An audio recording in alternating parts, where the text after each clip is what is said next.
There is something happening inside your mind right now that you probably don't even realize. Something so powerful that it has shaped every decision you've ever made, every success, every failure, every dream that never came true. Your thoughts. But what if I told you that your thoughts are not really yours? That the very thing controlling your life might be nothing more than a series of illusions? Buddhist wisdom has known for over 2,000 years what modern science is only now beginning to understand. Your mind is not what you think it is, and in the next few moments, you're going to discover why. Have you ever wondered why some people remain calm, unshaken, and deeply at peace no matter what happens, while others are constantly anxious, stressed, and struggling with the same problems over and over? The answer is not luck, not intelligence, not even effort. It all comes down to how they use their thoughts. Because here's the truth, your thoughts are shaping your destiny right now. They are pulling you toward happiness or suffering, freedom or struggle, wisdom or illusion, whether you realize it or not. And the scariest part? Most people never even question the nature of their own mind. But you're different. You're here because you feel that something deeper is at play, that there's a hidden truth behind your mental patterns, your emotions, and your life experiences. And you're absolutely right. Buddhism doesn't just teach you how to think differently. It reveals the secret of how thoughts actually work. Why some thoughts seem to repeat endlessly in your head, trapping you in old habits. Why negative thinking has nothing to do with you, and how to break free from it forever. Why controlling your thoughts is actually the wrong approach, and what to do instead.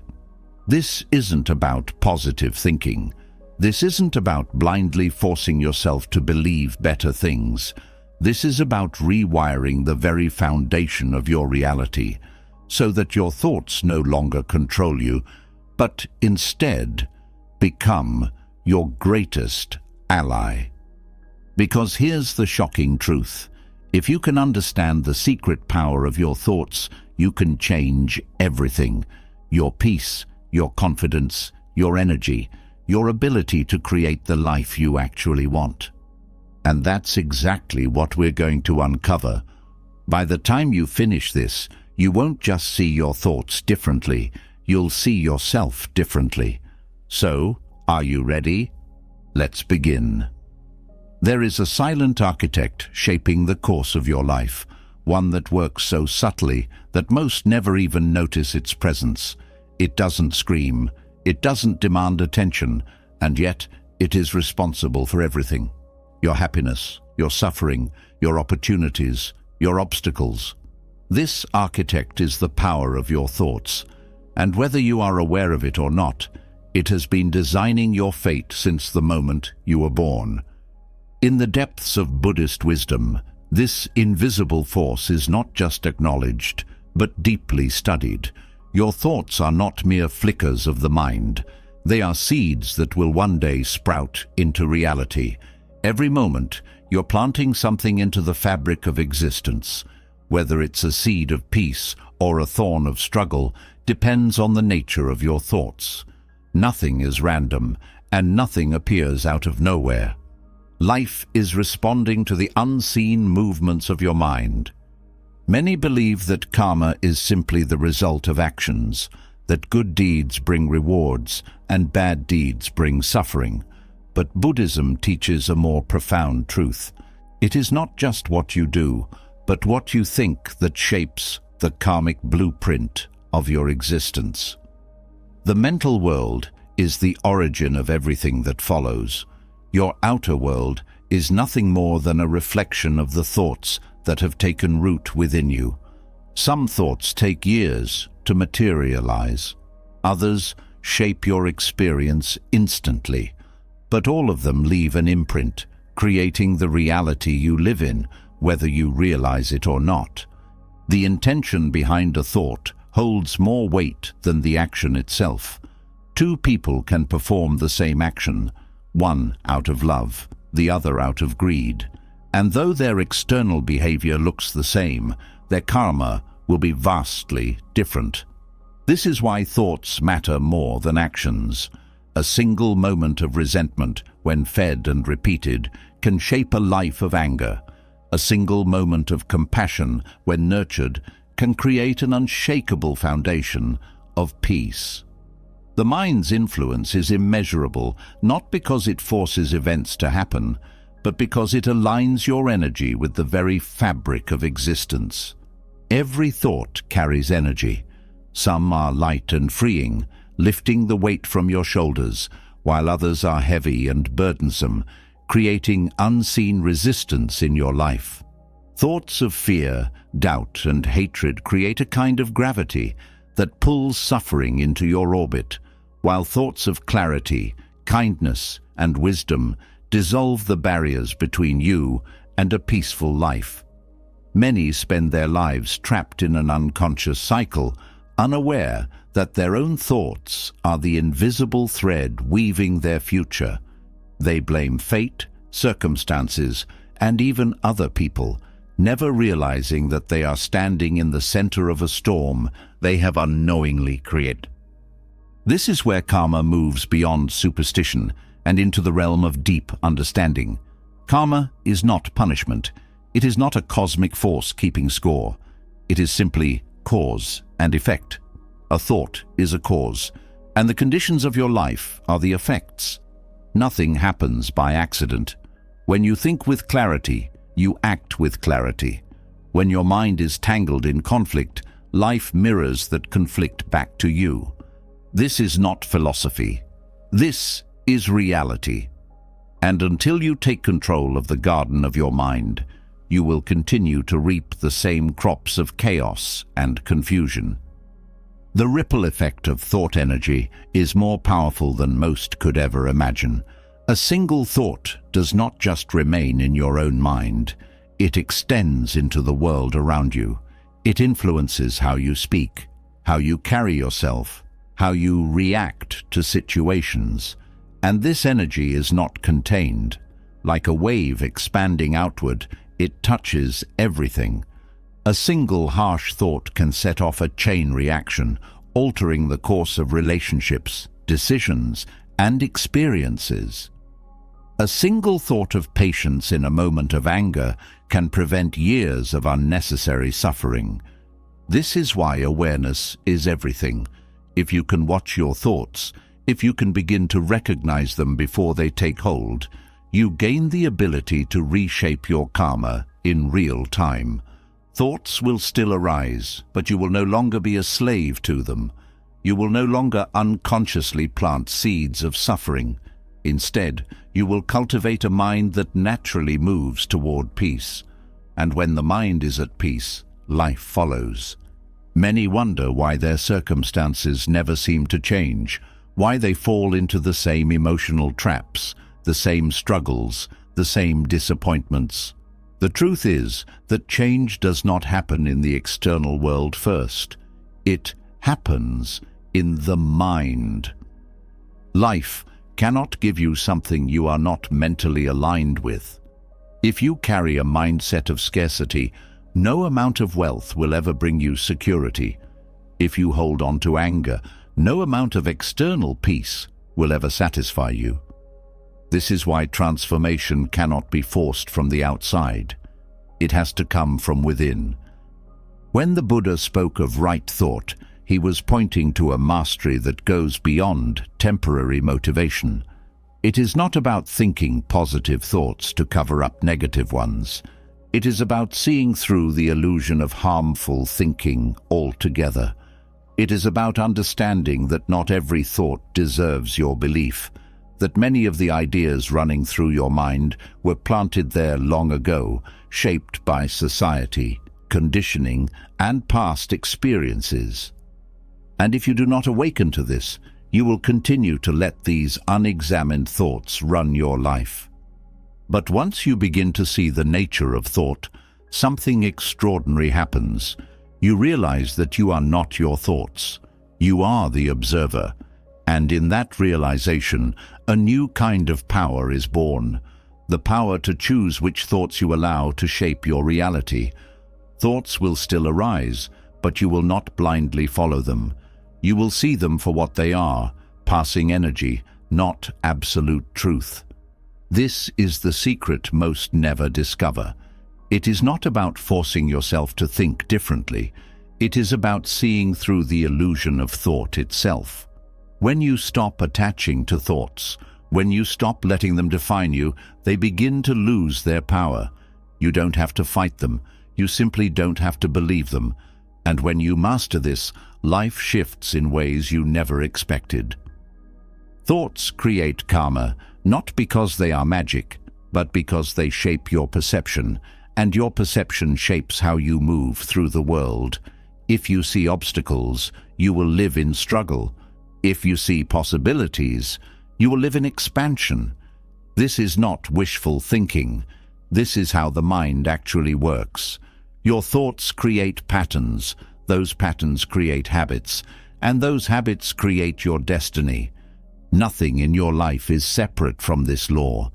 Every relationship, every opportunity, every challenge, all of it is connected to the invisible landscape of your mind. And the best news, you are not powerless in this.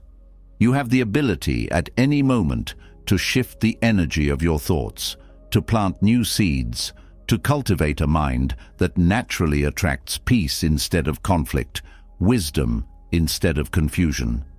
This is the ultimate teaching of Buddhism. Change your mind, and your world will follow. But the change does not happen through struggle. It happens through awareness. Watch your thoughts. Question them. Do not accept them blindly. And most importantly, remember that you are not bound by the patterns of your past. The moment you wake up to the truth of thought, your karma begins to shift. This is not a belief. This is not philosophy. This is the reality of cause and effect. And the moment you understand this, life is no longer happening to you. It is happening through you, and you are finally, fully in control. Everything so far has pointed to a truth that is both liberating and unsettling. Your thoughts shape your reality.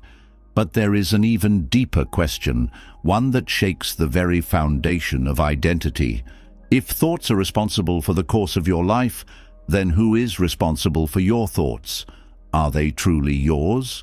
Or have you simply accepted them without ever questioning their source? Most people live under the assumption that their thoughts belong to them, that the voice in their head is their own. But Buddhism challenges this belief at its core. The mind is a vast, ever-changing stream of perceptions, ideas, and emotions. But does that mean it belongs to you? Thoughts arise and disappear on their own, appearing without permission and dissolving without effort. If they were truly yours, wouldn't you have control over them? Wouldn't you be able to stop them at will? Yet they continue, uninvited and unstoppable, like waves in an ocean. Buddhism teaches that the self, the very thing that claims ownership of thoughts, is an illusion. This is the principle of anatta, or non-self. The mind is not a fixed entity, and neither are its thoughts. What you call your thoughts are merely impressions left behind by experiences, culture, language, conditioning, and countless interactions with the world. The thought you had 5 minutes ago, the worry about the future, the memory of childhood, they arise not from some fixed you, but from an intricate network of causes and conditions. Thoughts are not self-generated, they are borrowed. Everything you think has roots beyond your conscious awareness. You did not invent the language in which you think. You did not create the emotions that attach themselves to certain memories. You did not choose the fears that grip you in the middle of the night. These things were given to you, passed down by society, by parents, by friends, by experiences layered on top of one another. And yet, Despite all of this, the mind convinces itself that these thoughts belong to it. It identifies with them, holds on to them, and suffers because of them. When you start seeing thoughts for what they truly are, temporary, fleeting, and not inherently yours, something incredible happens. You begin to detach. The voice in your head loses its authority. Instead of being dragged by every thought that arises, you start watching them from a distance. Instead of reacting, you observe. And in that observation, a powerful realization emerges. Thoughts have only as much power as you give them. Most suffering is not caused by external events, but by the thoughts attached to those events. The same situation can cause two people to have completely different experiences, not because of what happened, but because of how their minds process it. One person, upon losing their job, may fall into despair, believing they are worthless. Another may see it as an opportunity for something greater. The difference? One identifies with the thought, the other lets it pass. The event is the same, the suffering is optional. Understanding that thoughts are not personal is the first step toward mental liberation. Buddhism does not teach suppression or forced positivity. It teaches observation. A thought arises, but you are not the thought. A feeling comes, but you are not the feeling. The mind, like the sky, remains unchanged no matter how many clouds pass through it. But when you believe you are the clouds, you suffer every storm. Letting go of thought ownership also transforms relationships. When someone insults you, what causes the pain? Is it the words themselves, or is it the meaning you assign to them? Words are simply sound vibrations, meaningless unless the mind clings to them. A child who does not yet understand language will not be offended by an insult, because their mind does not process it as personal. The words pass through them like wind. But an adult, conditioned by years of attachment to identity, reacts as if those words are a direct attack on their existence. Every conflict, every argument, every misunderstanding is fueled by the assumption that thoughts belong to a fixed self. The ego, which Buddhism reveals to be an illusion, clings to thoughts as proof of identity. I am this kind of person. I believe in this. I stand for that. But these statements are built upon thoughts that have been absorbed from the external world. If they were truly yours, they would never change. And yet, over time, perspectives shift, beliefs evolve, ideas once held as absolute truths fade away. This is proof that thoughts are not personal. They are visitors, not permanent residents. When you see thoughts as visitors, you stop being so affected by them. A negative thought arises. Let it come and let it go. A positive thought arises. Appreciate it, but do not cling to it. The moment you stop attaching, thoughts lose their ability to control you. This is the essence of true freedom. Buddhist psychology explains that much of what you think is simply the echo of past impressions. Samskaras, or mental imprints, store every experience, shaping the thoughts that arise. This means that many of your current thoughts are simply past experiences replaying themselves. If you were once betrayed, the mind may continuously generate thoughts of mistrust. If you were once humiliated, the mind may feed you thoughts of self-doubt. These thoughts are not chosen, they are remnants of past conditioning. But here is the key. Just as old thoughts were planted in the mind, new ones can take their place. The more you see thoughts as temporary visitors rather than personal truths, the more space you create for clarity. A thought may arise saying, "I am not good enough," but instead of believing it, you simply notice it. Where did it come from? Does it serve you? If not, let it pass. Thoughts lose their power when they are not fed. This is where deep meditation becomes a revolutionary practice. In stillness, when there are no distractions, the mind reveals its chaotic nature. Thoughts flood in, one after another, each demanding attention. But the more you sit, the more you realize that you do not have to engage with them. The mind is like a restless child. When you stop reacting to every cry for attention, it eventually settles. In this stillness, the truth of anatta becomes clear. There is no fixed self controlling the mind. The self is not the thinker. It is the space in which thinking happens. Thoughts come and go, but something remains unchanged. That awareness, that presence, is the only thing that is real. Everything else is passing. The greatest illusion the mind ever created was convincing itself that it was in control, that it was the thinker rather than the observer of thought. But once this illusion is seen through, life transforms. Stress lessens, fear weakens, attachment fades. You stop trying to control thoughts, and in doing so, you gain mastery over them. Most people spend their entire lives trapped in the belief that they are their thoughts. They live as if every thought must be acted upon, as if every emotion must be obeyed. But the wise see through this. They watch their thoughts like a river, flowing endlessly but never grasping at any single drop. They do not fight the current, nor do they try to stop it. They simply remain on the shore, aware but unaffected. This is true inner liberation, not changing thoughts, not suppressing them, but recognizing that they were never really yours to begin with. The mind will continue to create thoughts, just as the heart continues to beat.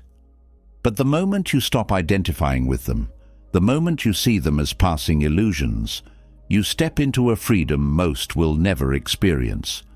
And once you reach this level of detachment, a deeper realization arises. If thoughts are not personal, if they are simply fleeting expressions of past conditioning, then what remains? What is beyond thought? This is the question that leads to the next great truth, one that takes you beyond the mind itself. The moment you stop identifying with thoughts, you begin to awaken to something much greater, the vast stillness that has been there all along. Beneath the surface of conscious thought lies an invisible force shaping every aspect of your life. It is silent, hidden, and yet it dictates how you react, what you believe, and the way you perceive reality itself. This force is the subconscious mind, the unseen architect of every thought, action, and decision you make. While most people believe they are fully in control of their choices, Buddhism reveals that much of what you think and feel is not arising from conscious awareness, but from deeply embedded mental patterns formed long before you ever noticed them. These patterns are called samskaras, mental impressions that shape perception, behavior, and ultimately, destiny. Samskaras act like grooves in the mind, carved through years of repeated thoughts, emotions, and reactions. Each time you experience something, your subconscious records it, storing it not as a neutral event, but as a blueprint for how to respond in the future. The more a pattern is repeated, the stronger its imprint becomes. Without realizing it, people live their entire lives dictated by these subconscious impressions. A person who is repeatedly told as a child that they are not good enough will, without questioning, carry that belief into adulthood. A person who experienced betrayal in a past relationship may unconsciously expect the same in future relationships, even when no real threat exists. These impressions do not disappear on their own. They continue to shape how thoughts arise, how emotions are processed, and how life unfolds. The mind is rarely still. Beneath the stream of conscious thinking, countless layers of conditioned thought are running in the background, influencing decisions in ways most never recognize. Buddhist meditation was not designed to silence the mind, but to uncover these hidden layers. When sitting in deep meditation, thoughts begin to slow down, allowing deeper mental patterns to surface. Instead of responding automatically to these patterns, meditation teaches awareness. As long as subconscious tendencies remain unseen, they have complete control. The moment they are observed without attachment, they begin to lose their power. Samskaras do not simply exist in the past. They are being reinforced every day.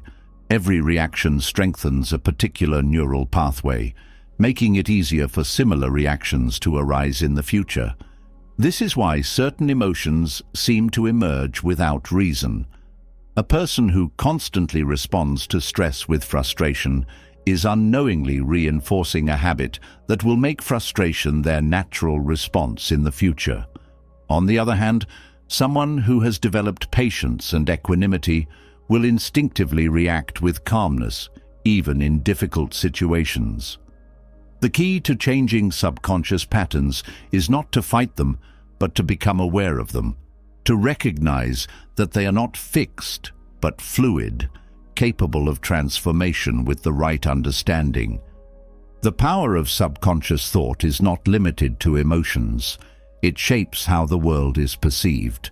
Two people can experience the same event and interpret it in completely different ways, not because of the event itself, but because of the samskaras filtering their perception. Someone conditioned by past disappointments may always expect failure, while another conditioned by past success may approach challenges with confidence.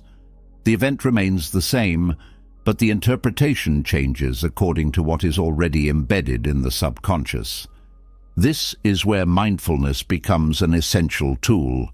In ordinary life, most thoughts are mechanical, arising from habit rather than intention. Mindfulness disrupts this process. It forces awareness into moments that would normally go unnoticed, creating a gap between stimulus and reaction. This gap is where transformation happens. A moment of anger, when observed with mindfulness, loses its momentum. A feeling of doubt, when seen without judgment, begins to dissolve. The subconscious no longer operates blindly. It is exposed to the light of awareness. Rewiring subconscious patterns does not happen through force. It happens through understanding. The more you recognize habitual tendencies, the less grip they have over you. When a thought arises from past conditioning, instead of acting on it, you pause, you observe, and in that observation, you weaken its hold. This is the essence of breaking free from karmic cycles, becoming aware of what is usually unconscious, reclaiming control over what was once automatic. But awareness alone is not enough. The mind is constantly absorbing impressions, and if it is not consciously trained, it will continue reinforcing old samskaras. This is why Buddhist practices emphasize not just observation, but intentional mental cultivation. Just as negative habits can be reinforced, positive ones can be planted. A person who repeatedly cultivates thoughts of kindness, patience, and wisdom will, over time, create a subconscious foundation that naturally moves toward peace rather than conflict. Every time a new thought pattern is introduced, it weakens the old. Repetition, combined with mindfulness, reshapes the very structure of the mind. Deep meditation is not about escaping thought, but about diving into it without getting lost. The stillness of meditation reveals what is normally hidden: fears, attachments, desires, and deeply ingrained beliefs. In the beginning, this can be uncomfortable. The mind will resist. But the purpose of meditation is not to suppress what arises. It is to see it clearly, to let it surface without being pulled into identification. Thoughts will come, but instead of following them, you observe. Instead of reacting, you remain still. And in that stillness, the subconscious begins to release its grip. Most suffering comes from the unexamined mind. People believe their struggles come from the external world, but in reality, they stem from the mental patterns filtering their experience of the world. Nothing outside has inherent meaning. The mind assigns meaning based on past impressions. This is why liberation is not found in changing external circumstances, but in changing the way the mind interacts with them. If an old samskara tells you that you are unworthy, no amount of external validation will remove that belief. If a samskara conditions you to expect rejection, even acts of kindness will be interpreted through a lens of distrust. The mind is not seeing reality, it is seeing reflections of itself. Breaking free from subconscious conditioning requires patience.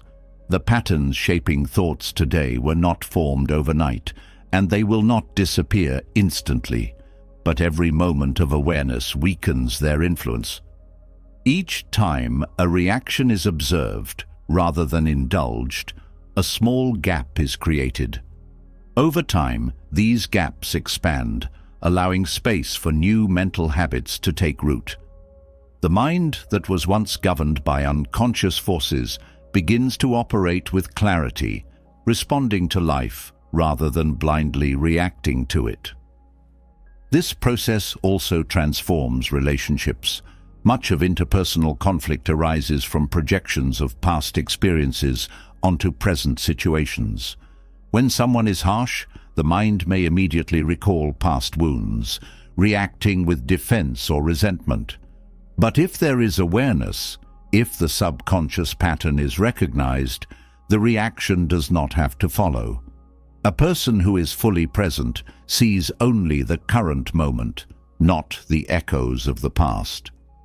They respond to reality as it is, not as past conditioning dictates it should be. There is no greater freedom than mastering the subconscious mind. When past impressions no longer dictate responses, life opens up in ways previously unimaginable. Fear loses its foundation because it is no longer being fed by unseen mental patterns. Attachment loosens because thoughts no longer dictate identity. The mind becomes fluid, adaptable, capable of meeting each moment without the burden of past conditioning. This is why Buddhist teachings emphasize inner work over external control. Changing external circumstances can only bring temporary relief. True peace comes from transforming the mental structures that shape how reality is perceived. When subconscious thought is seen clearly, suffering is no longer inevitable. The world does not have to change for peace to be found. Only the mind does. Every thought that arises carries the weight of past conditioning, but that weight can be lifted.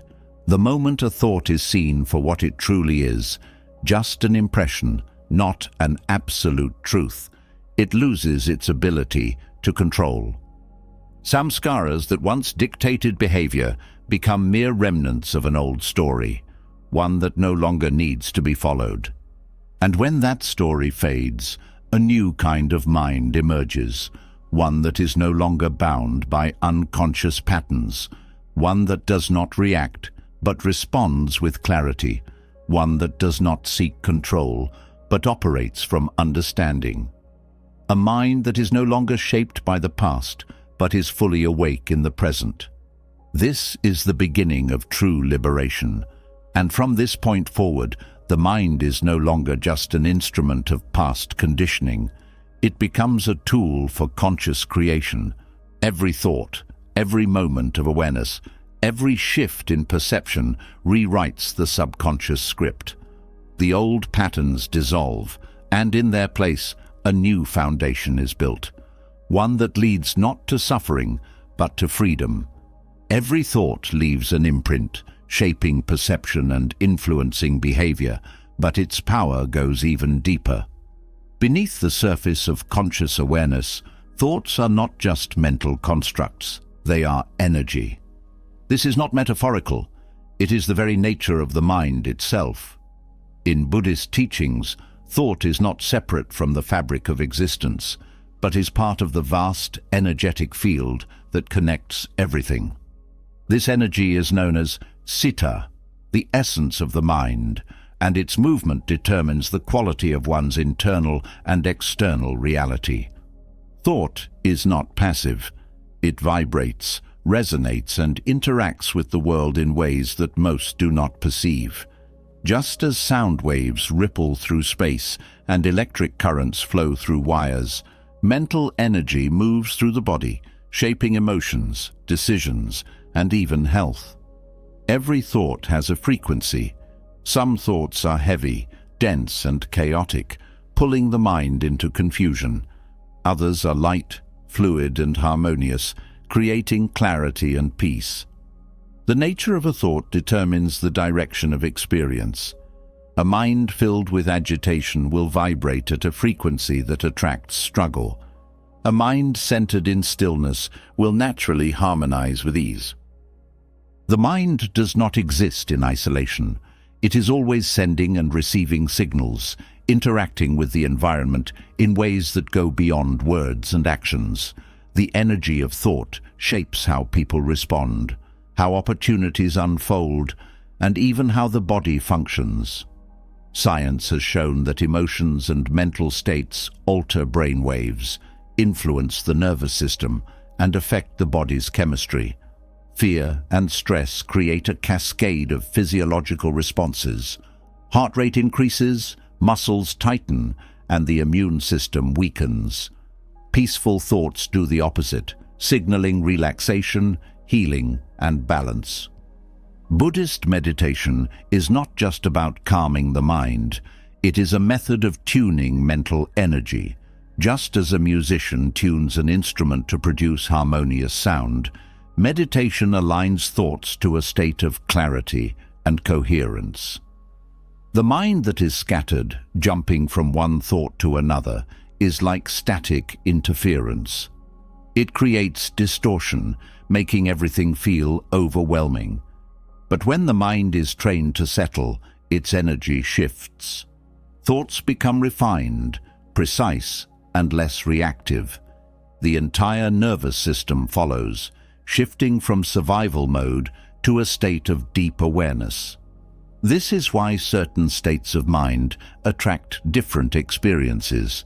A person who radiates confidence and inner peace will naturally draw respect and opportunities, while someone caught in a cycle of doubt and negativity will find themselves surrounded by struggle. It is not magic, it is resonance. Just as a tuning fork vibrates in harmony with a specific frequency, the mind aligns itself with the energy it emits. If a mind is filled with anger, it will encounter situations that reinforce that anger. If it is filled with gratitude, it will perceive and experience more reasons to be grateful. Thought energy also influences speech and actions. Words are not just sounds. They carry the energy of the mind that speaks them. This is why a simple sentence can either uplift or wound, depending on the intention behind it. A kind word spoken with sincerity resonates far beyond the moment it is heard. A careless remark spoken in frustration lingers, creating disharmony. The same applies to actions.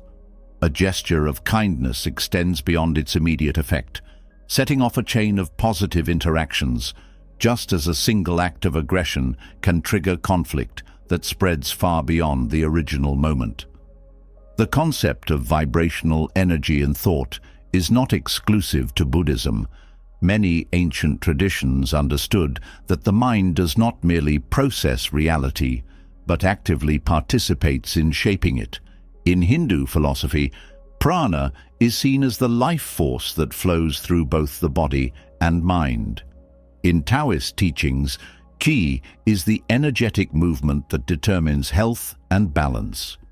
Modern science echoes these ideas, demonstrating that brainwaves shift according to thought patterns and that emotional states influence heart rate variability, immune response, and even genetic expression. Mindfulness is the practice of refining mental energy. When the mind is fully present, it no longer generates chaotic vibrations. It moves in alignment with awareness, creating stillness even in movement. This does not mean suppressing thoughts, but rather observing them without interference. A person lost in thought is at the mercy of their mental fluctuations. A person who observes thought without attachment gains control over the quality of their energy. The shift from unconscious reaction to conscious presence changes the very nature of experience. The energy of thought does not stop at the body. It extends into the environment. Just as emotions can be felt in a room without words being spoken, thought energy influences interactions without conscious effort. Walk into a space filled with tension, and the body immediately reacts. Step into a place filled with warmth and kindness, and the nervous system relaxes. This is not superstition, but direct experience. The mind absorbs and emits energy constantly, shaping the atmosphere of relationships, workplaces, and even entire communities. This is why certain individuals naturally bring peace wherever they go. Their thoughts are refined, their presence carries stability. Others, caught in patterns of fear and frustration, unknowingly radiate disharmony, affecting everyone around them. This is why Buddhist masters emphasize the purification of thought. It is not about controlling the external world, but mastering the internal world so that life reflects clarity rather than chaos. Thought energy also explains why repeated mental patterns create self-fulfilling cycles. A person who believes they are unworthy will unconsciously behave in ways that reinforce that belief, attracting situations that confirm it. Someone who holds a deep sense of inner worth will carry themselves with presence, drawing respect and opportunity naturally. These outcomes are not accidents. They are direct consequences of the vibrational quality of thought. This is why change cannot be forced externally. Trying to alter circumstances without shifting mental energy is like repainting a cracked wall without fixing the foundation. The surface may look different temporarily, but the same issues will reappear. Mental vibration affects perception itself. When the mind is clouded with stress, even neutral situations are interpreted as threats. When the mind is clear, even challenges are seen with calm detachment. The world doesn't change, but the way it is experienced does. This is why two people can live through the same event, yet walk away with entirely different understandings. The external world is a reflection of internal energy. Mastering thought energy is not about eliminating all negative emotions. The mind will always generate thoughts, but it is the relationship to those thoughts that determines their impact. When a thought is seen without resistance, it dissolves. When it is clung to or feared, it intensifies. This is why meditation trains the mind to let thoughts rise and fall without interference. The more one observes thought without attachment, the more refined mental energy becomes. The less interference there is, the higher the vibrational frequency. The state of samadhi, or deep meditative absorption, is the purest form of thought energy. In this state, the mind no longer moves between past and future, no longer clings to desires or fears. It exists in perfect stillness, aligned with the natural flow of existence. This is the highest vibrational state, where thought and awareness merge into one. Even outside deep meditation, those who train the mind to remain present carry this frequency with them, affecting everyone they encounter. Thought vibration is not abstract. It is the underlying force shaping experience. It determines not just emotions, but actions, relationships, and even the body's physical state. Every thought is a seed of energy, and the more refined that energy, the more harmonious life becomes. Clarity arises not through struggle, but through stillness. The mind, when left undisturbed by attachment and resistance, naturally returns to its purest state. And in that state, there is no conflict, no unnecessary suffering, only presence, awareness, and the effortless unfolding of life itself. Thoughts are powerful, but they do not define you. Their energy shapes perception, their patterns reinforce habits, and their vibrations influence reality. But they are not who you are. They pass through the mind like waves across the ocean, sometimes calm, sometimes violent, yet the ocean itself remains unchanged. The greatest mistake is believing that a single wave represents the entire sea. This is the illusion of negative thinking, the belief that what arises in the mind must be accepted as truth. Buddhism reveals that thoughts do not belong to anyone. They arise from causes and conditions, influenced by past experiences, external stimuli, and mental conditioning. The mind is a field in which thoughts appear, but none of them are permanent. A negative thought does not mean a negative reality. A fearful thought does not make fear a truth. The nature of thought is movement, always coming and going, yet the suffering begins when attachment takes hold. The moment a thought is believed without question, it becomes a part of identity. Instead of seeing a thought as passing energy, the mind personalizes it. I am anxious. I am worthless. I am failing. The illusion deepens because the thought is given ownership. Mara, in Buddhist tradition, is the personification of illusion, the great deceiver that uses fear, doubt, and temptation to keep the mind entangled in suffering. But Mara does not exist outside of thought. Mara is thought when it is misunderstood. Negative thinking is one of Mara's most deceptive weapons, making people believe that their worst fears are real, that their suffering is permanent, and that their thoughts define them. But like a shadow cast by an illusion, these thoughts have no substance. They arise, they convince, they create suffering, yet the moment they are seen for what they are, their power dissolves. Negative thoughts are not a problem. Clinging to them is the problem. Trying to suppress them is the problem. A mind at war with itself is a mind in suffering. When negative thoughts arise, the instinct is often to resist, to push them away, to replace them with something positive. But suppression only strengthens what is being avoided. When a thought is feared, it is fed. When a thought is fought, it fights back. Resistance is the force that keeps negative thinking alive. Buddhist wisdom teaches the art of detachment, not by forcing thoughts away, but by allowing them to come and go without grasping at them. When a negative thought arises, it is not a command, not a truth, not a permanent mark on identity. It is merely a cloud passing across the sky, seen but not held. Observation is the path to freedom. A thought that is observed without reaction loses its grip. It appears, it moves, it disappears. No force is needed. No battle must be fought. The practice of compassionate observation transforms the way thoughts are experienced. Instead of rejecting negative thoughts, they are met with awareness.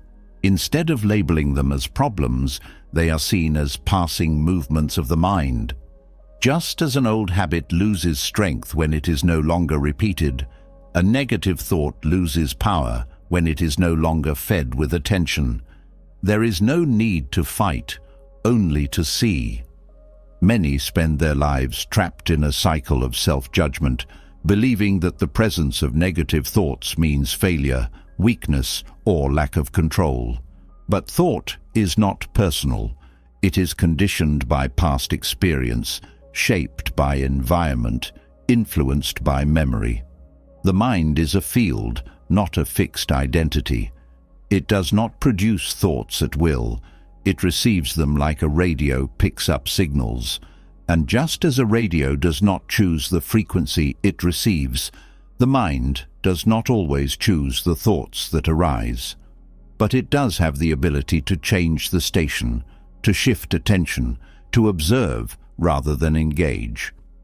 The mind that fights against negative thoughts is like a person trying to smooth out ripples in a pond by slamming their hand against the water. The more force used, the greater the disturbance. The ripples settle not by effort, but by stillness. A mind that stops reacting to thought begins to settle in the same way. This is not passive indifference. It is the highest form of mastery. To see thought without being controlled by it. To witness the mind's fluctuations without mistaking them for reality. When the mind is left undisturbed, thoughts naturally lose intensity. They arise, but they do not stick. They appear, but they do not define. This is why deep meditation is not an escape from thought, but an awakening to its true nature. A thought is only as strong as the attention given to it. Left alone, even the most fearful thoughts pass. Left unresisted, even the heaviest emotions dissolve. Suffering arises not from negative thoughts, but from the belief that they must be acted upon. A moment of doubt does not require a reaction. A passing worry does not need a solution. Awareness does not mean indulging thoughts, nor does it mean ignoring them. It means seeing them clearly for what they are, impermanent, empty, without inherent truth. This understanding changes everything. The mind no longer needs to force positivity, no longer needs to escape itself. Peace is not created by filling the mind with better thoughts. It arises when thoughts lose their ability to disturb. The nature of thought is transience. The mind is only trapped when it identifies with what is temporary. Compassionate observation allows for the full spectrum of thought without suffering. It is the difference between being caught in a storm and watching the storm from a distance. The winds may be strong, the rain heavy, but the observer is untouched. This is the highest form of freedom, not the elimination of negative thoughts, but liberation from their influence. The world will always provide reasons to worry. The mind will always generate reasons to doubt. Fear will come, frustration will arise, uncertainty will surface. But none of these things define reality unless the mind clings to them. The moment a thought is seen without attachment, it becomes weightless. It may be there, but it doesn't control. It may arise, but it doesn't last. This is the path beyond suffering, not control, not suppression, not forced positivity, only awareness. A mind that sees thought without grasping at it is a mind that is truly free. And this freedom is available at any moment, not through struggle, but through the simple act of letting go. Letting go of negative thoughts does not mean replacing them with extreme positivity. Many believe that to escape suffering, the mind must be filled with optimism, that every negative thought must be countered with a positive affirmation. But Buddhism does not teach this. The problem is not in the type of thought, but in attachment to thought itself. Whether positive or negative, clinging to thoughts distorts reality. True peace is not found in endlessly chasing uplifting thoughts, but in seeing things as they are without distortion. This is the middle way, the path that moves beyond optimism and pessimism, beyond attachment to any extreme. Extreme positivity can be just as blinding as negativity. Those who try to force happiness, suppress difficulty, and insist that life must always be pleasant often find themselves exhausted, confused, and unprepared for hardship. When suffering is ignored in favor of forced optimism, it does not disappear. It grows beneath the surface. People who constantly tell themselves to just think positive often find that the deeper fears, doubts, and anxieties do not leave. They are merely hidden. A mind that insists on looking only at the bright side is still caught in resistance, still running from reality, still creating an inner battle. The middle way in Buddhism is the rejection of extremes. It does not advocate drowning in negativity, but it also does not encourage delusional positivity. The mind must be trained to hold both joy and pain without clinging to either. To be free of suffering is not to eliminate all difficulty, but to no longer be shaken by it. Life is unpredictable. There will be moments of happiness and moments of loss. Those who cling to positivity may feel secure when things are good, but will collapse when things turn difficult. Those who embrace the middle way remain steady, regardless of external circumstances. Mental framing is not about forcing a perspective, but about refining perception. It is the art of seeing life clearly, acknowledging both beauty and struggle without becoming trapped in either. Optimism has its place, but it must be balanced with realism. To see the world as better than it is leads to disappointment. To see it as worse than it is leads to despair. The path to wisdom is in seeing life as it truly is, free from illusion, free from bias. Equanimity, or upekkha, is the foundation of mental balance. It is not indifference, nor is it apathy. It is the ability to hold space for both joy and sorrow without being controlled by either. A person with equanimity does not reject pleasure, but they do not cling to it. They do not avoid pain, but they do not collapse under its weight. Their mind remains steady, like a mountain untouched by passing storms. Many misunderstand equanimity, believing it to be cold detachment, but it is the deepest form of presence. It does not numb experience, it refines perception. When one is caught in emotional extremes, clarity is lost. When the mind is steady, wisdom arises. A person ruled by positivity may deny pain, and a person ruled by negativity may deny hope. But the one who cultivates equanimity sees both without distortion. The illusion of control often leads people to seek comfort in positive thinking, believing that by focusing only on good outcomes, they can shape reality to their liking. But reality is not controlled by thought alone. The world moves according to causes and conditions, not personal wishes. To insist that things must always go well is to set oneself up for suffering. A mind trained in the middle way is prepared for all possibilities.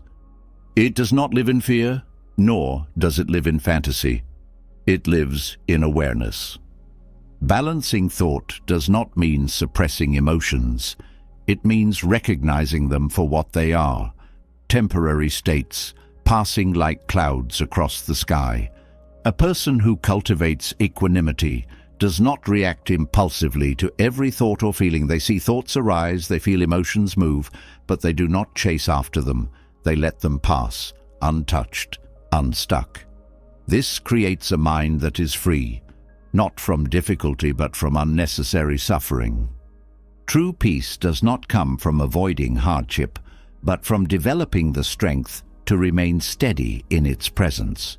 The problem with extreme positivity is that it avoids half of life. To insist that only good things must happen is to resist the nature of existence itself. All things rise and fall. Happiness comes and goes. People change. Loss is inevitable. But the one who follows the middle way does not cling when things are good, and doesn't despair when things are difficult. They flow with life, rather than fight against it. Clarity of mind does not mean forcing thoughts into a desired shape, but understanding their nature. Thoughts are neither enemies nor saviors. They arise, they pass, they hold no true weight unless attachment gives them power.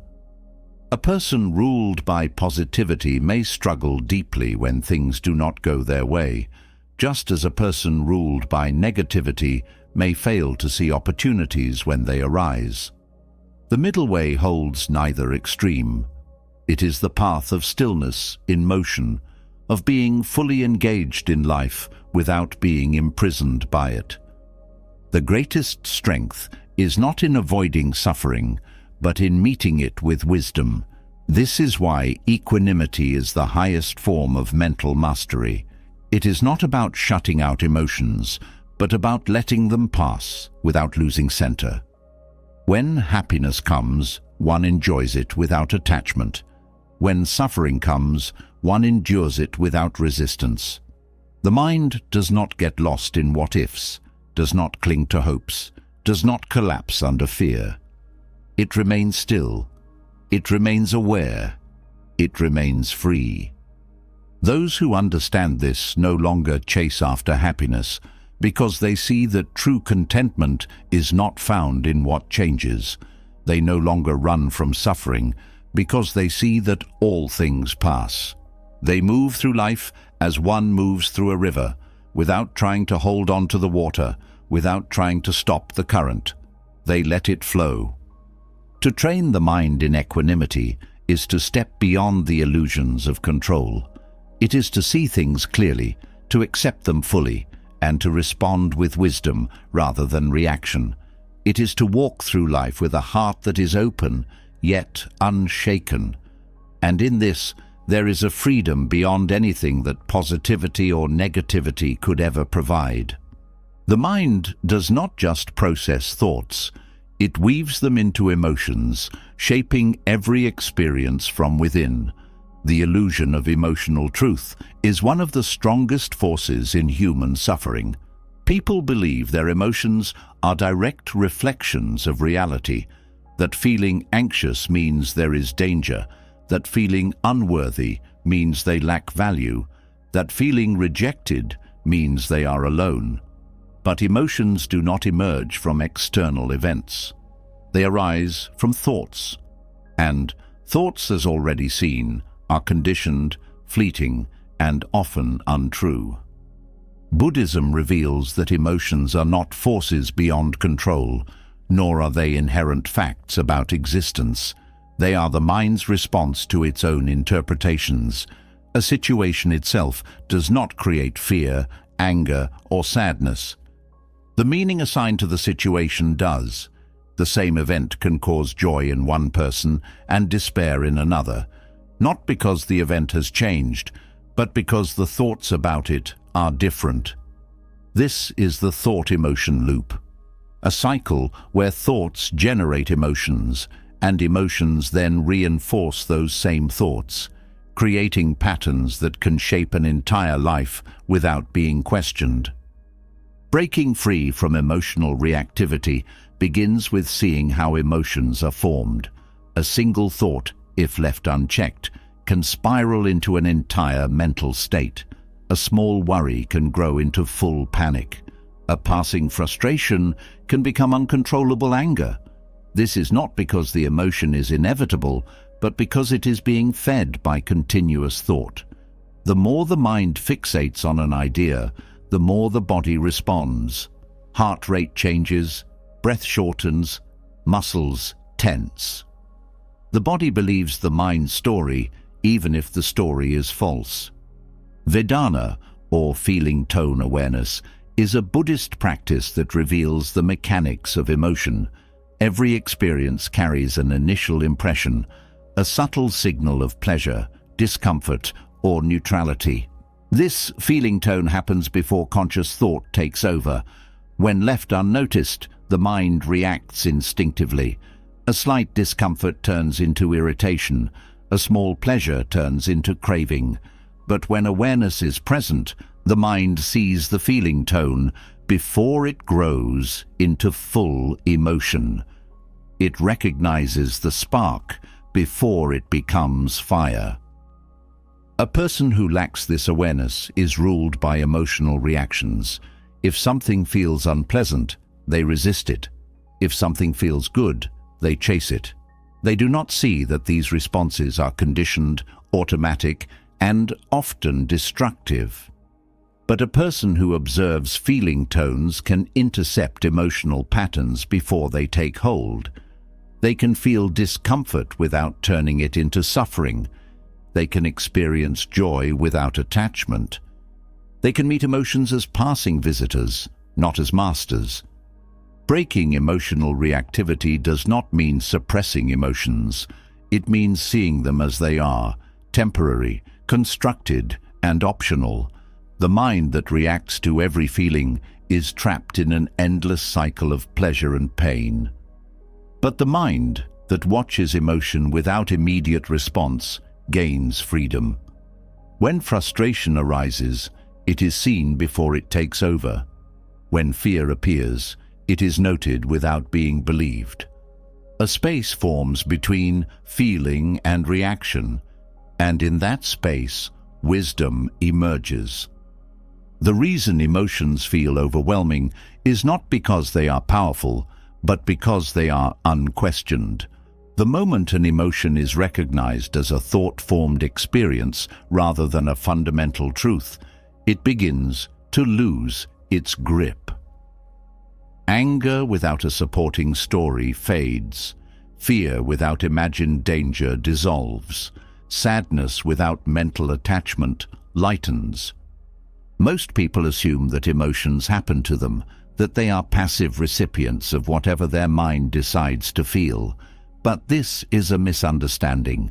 Emotions do not impose themselves. They are sustained by thought.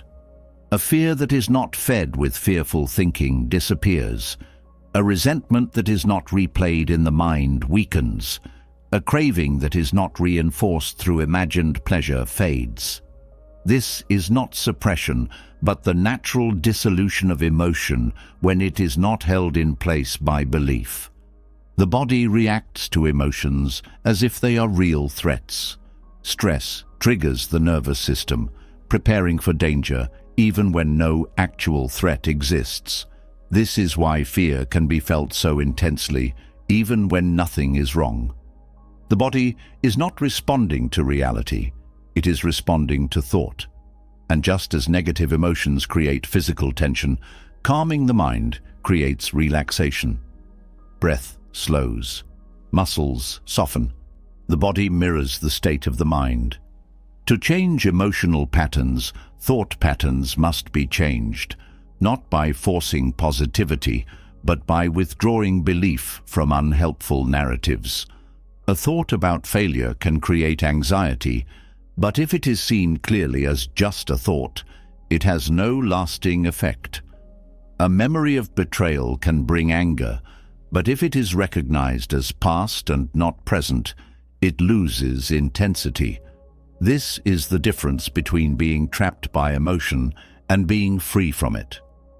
Meditation trains the mind to see emotions before they take control. Sitting in stillness, emotions arise, but without reaction, they pass. The mind learns that it does not have to engage with every feeling, that it can watch without being swept away. Over time, emotional resilience builds. What once caused distress becomes insignificant. What once triggered pain loses power. The space between thought and reaction grows, and in that space, peace is found. The strongest emotions are those that have been reinforced for years.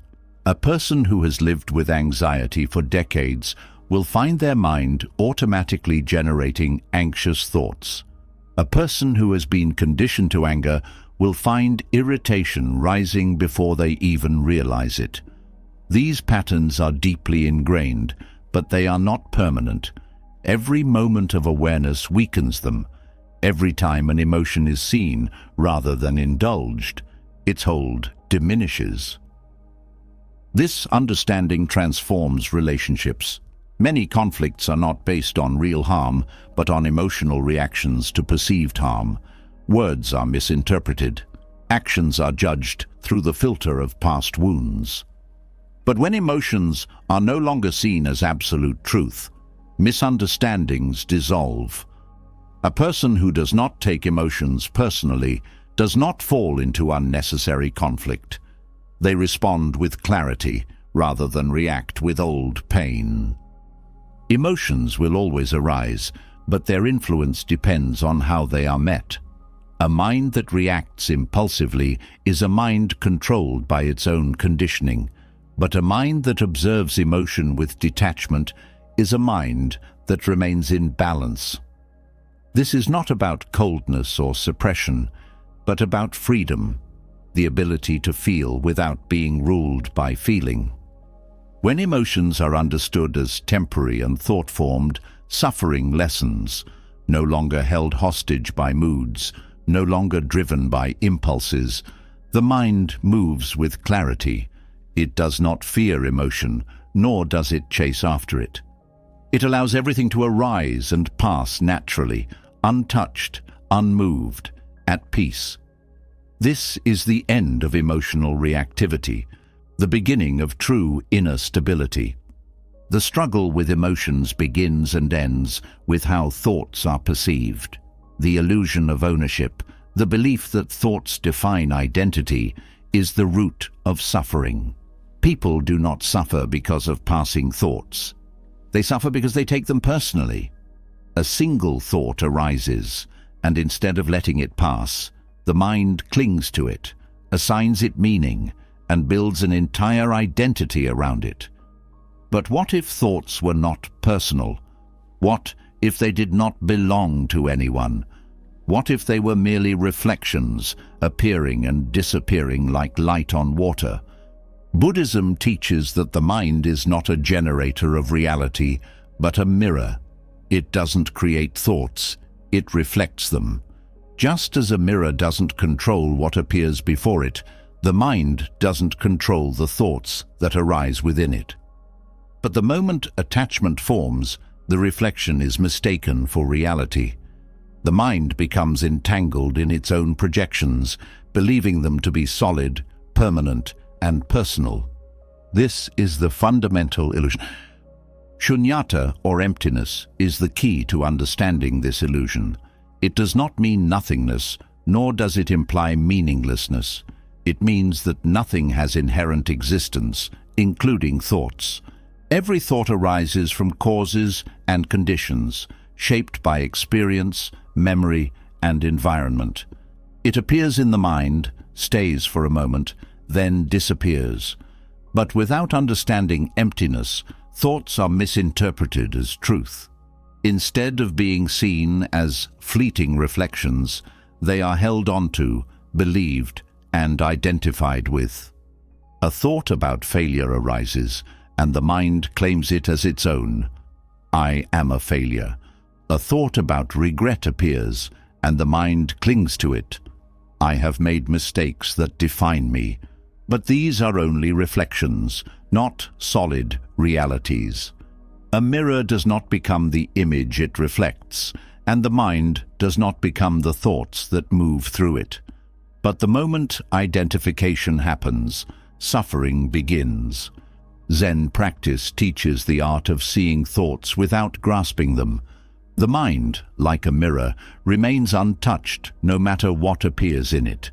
A fearful thought arises, but it is not the mind itself. A joyful thought arises, but it is not the mind itself. A reflection of anger may pass through, but it does not stain the mirror. This is the highest form of freedom, not controlling thoughts, but seeing them as they are. Without this understanding, the mind becomes trapped in reaction. A thought appears, and instead of passing naturally, it is grasped, analyzed, and expanded. It takes root, multiplying into new thoughts, creating an endless cycle of mental entanglement. This is how suffering deepens, not because of the thought itself, but because of the belief that it must be controlled, fixed, or owned. The greatest misunderstanding is the belief that the mind is the source of suffering. But the mind does not create pain. Attachment does. The mind does not cause distress. Identification does. When thoughts are seen as passing reflections, they lose their weight. They appear and vanish without leaving scars. Just as clouds pass across the sky without affecting the sky itself, thoughts pass through awareness without changing its essence. The sky does not cling to clouds, nor does it reject them. It allows them to come and go, untouched and unmoved. The mind, when trained, functions the same way. Thoughts, emotions, and perceptions arise, but they are not held. They are met with stillness. A mind that sees itself as a mirror cannot be disturbed by passing images. It does not fight what appears, nor does it chase what is pleasant. It remains steady, reflecting everything without clinging to anything. This is the essence of mental clarity. Not silence, not control, but non-attachment. Suffering is not in the presence of thoughts, but in the failure to see their emptiness. The moment a thought is seen for what it truly is, impermanent, without inherent meaning, it loses its ability to create distress. No matter how strong an emotion, no matter how persistent a memory, if it is observed without grasping, it fades. This is not suppression, but liberation. Many try to escape suffering by controlling thoughts, but control is itself a form of attachment. To push a thought away is to engage with it, to struggle against it, to strengthen its presence.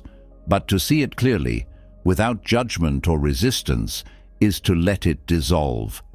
A thought unresisted is a thought that disappears. The nature of mind is vast, formless, and free. It is only the belief in ownership that creates limitation. The idea that thoughts belong to a self, that they define character, that they dictate reality. These are illusions that bind the mind to suffering. But the moment this illusion is seen through, the entire structure collapses. The mind remains as it always was, open, spacious, and untouched by passing reflections. Zen meditation is not about stopping thought. It is about seeing thought without being deceived by it. When sitting in stillness, thoughts will come. They will try to convince, demand attention, create emotions.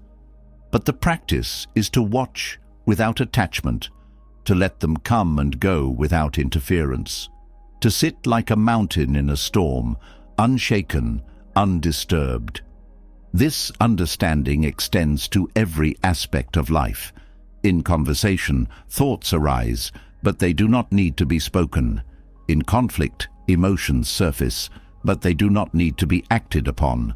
In solitude, memories emerge, but they do not need to be followed. The mirror reflects all things, but it does not hold them.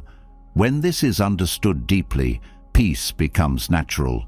There is no need to control what cannot be controlled, no need to grasp what was never solid. The world moves, thoughts rise, emotions shift, but awareness remains steady. This is the freedom of the mirror mind, open, clear, and forever beyond suffering. Thoughts appear and disappear, but some leave deeper imprints than others. The mind reflects reality, but when unexamined thoughts are left unchecked, they begin to distort perception. This distortion is not random. It follows patterns that keep suffering alive. Buddhism identifies 3 fundamental distortions that poison the mind, keeping it trapped in endless cycles of craving, aversion, and ignorance. These poisons are not external forces. They are self-generated illusions, strengthening themselves through habitual thinking. Left unseen, they shape behavior, influence emotions, and create suffering without awareness. Lobha, or desire, is the first poison. It operates subtly, often disguising itself as motivation, ambition, or the pursuit of happiness.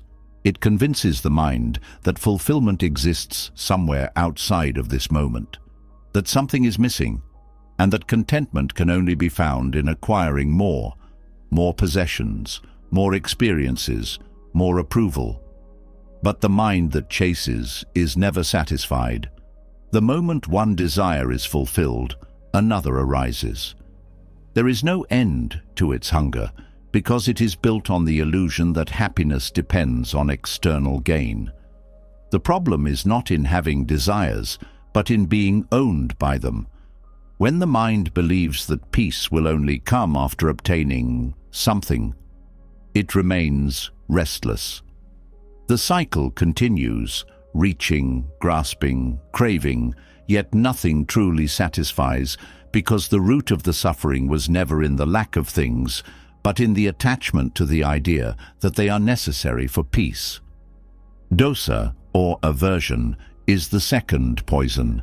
If desire is the craving for what is absent, aversion is the rejection of what is present. It manifests as anger, resentment, irritation, and fear. It convinces the mind that suffering comes from external conditions, from difficult people, from unpleasant situations, and that if only these things were removed, peace would be possible. But resistance does not remove suffering, it deepens it. When the mind fights against what is, it becomes trapped in its own resistance.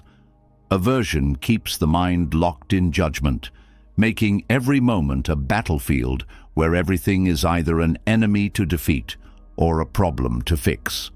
The more the mind rejects discomfort, the stronger the discomfort becomes. Moha, or delusion, is the most dangerous poison because it blinds the mind to the truth of its own suffering. It is not just ignorance, it is the mistaken belief that one already understands. It keeps people trapped in illusion, believing in a separate self, attaching to fleeting experiences, mistaking impermanence for permanence. Delusion makes suffering seem inevitable because it prevents the mind from seeing its own role in creating it. It hides the nature of thought, convincing the mind that it is solid, real, and trustworthy. It keeps one believing that happiness and suffering are dictated by external events rather than internal perception. These three poisons reinforce each other. Desire leads to attachment, and when attachment is threatened, aversion arises. When aversion strengthens suffering, delusion convinces the mind that the problem is external rather than internal.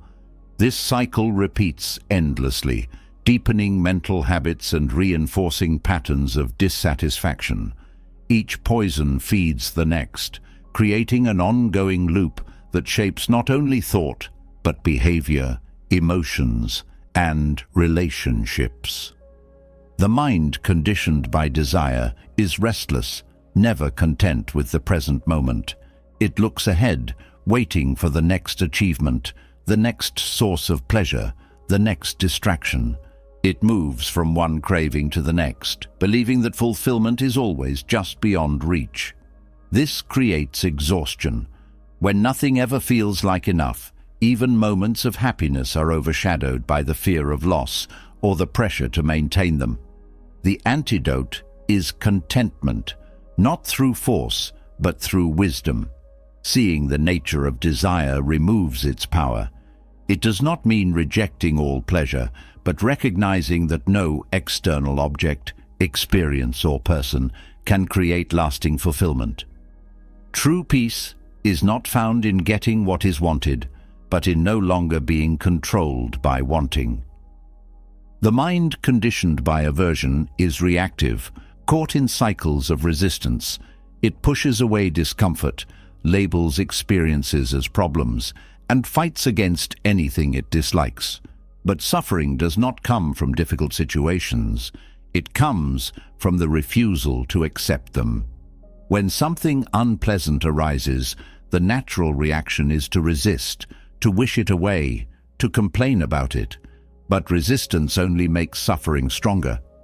The antidote is acceptance, not passive resignation, but the deep understanding that reality is not an enemy to be fought. When the mind meets discomfort without resistance, suffering weakens. Nothing is permanent. No moment lasts forever. When this is fully understood, the need to push things away disappears. The mind conditioned by delusion is unconscious, lost in distraction, unaware of its own habits. It believes that happiness and suffering are controlled by the world rather than by perception. It does not question thoughts, does not investigate emotions, does not seek clarity. This blindness keeps the mind running in habitual loops, unaware that it holds the key to its own freedom. The antidote is awareness, not intellectual knowledge, but direct experience. Seeing thought as thought, seeing emotion as passing, seeing the self as a collection of ever-changing conditions, this breaks the illusion of permanence. The more awareness sharpens, the more delusion fades. Meditation is the direct method of antidote. Sitting in stillness, the three poisons reveal themselves. The mind will reach for distractions, craving entertainment, planning for the future. Desire will appear. The mind will resist discomfort, feel restless, impatient, annoyed. Aversion will arise. The mind will wander, get lost in thought, mistake its own projections for reality. Delusion will surface. But meditation is not about suppressing these tendencies. It is about seeing them clearly. Each moment of awareness weakens their influence. Desire loses power when it is no longer chased. When a craving arises and is simply observed rather than followed, it weakens. The mind sees that desire itself is not suffering. It is the attachment to it that creates unrest. When aversion arises, if it is met with non-resistance, it dissolves. When delusion is exposed to direct awareness, it cannot survive. The poisons do not need to be fought. They dissolve in the presence of clear seeing. Outside meditation, this practice continues. When faced with discomfort, one can pause and observe. Is the suffering coming from the situation or from the resistance to it? When a craving arises, one can ask, is this desire necessary or is it a habit? When a strong emotion surfaces, one can examine, is this feeling based on reality or is it a mental projection? The more these poisons are seen for what they are, the less influence they have. These poisons do not belong to individuals. They are universal tendencies of the mind. Everyone experiences them. They are not personal flaws, but conditioned patterns that have been reinforced over time. No one is free from them at the start, but everyone has the ability to break free from their grip. The process is gradual, but every moment of clarity weakens their hold. The mind that is free from these poisons moves through life without unnecessary suffering. It does not grasp for more because it is already enough. It does not resist discomfort because it understands impermanence. It does not cling to illusion because it sees things as they are. This is the path to freedom, not through force, not through denial, but through the simple act of seeing clearly. In that seeing, the poisons fade, leaving only clarity, balance, and peace. The poisons of the mind, desire, aversion, and delusion, bind thought into rigid cycles, making change seem impossible. The harder one tries to force transformation through effort, the stronger these patterns resist.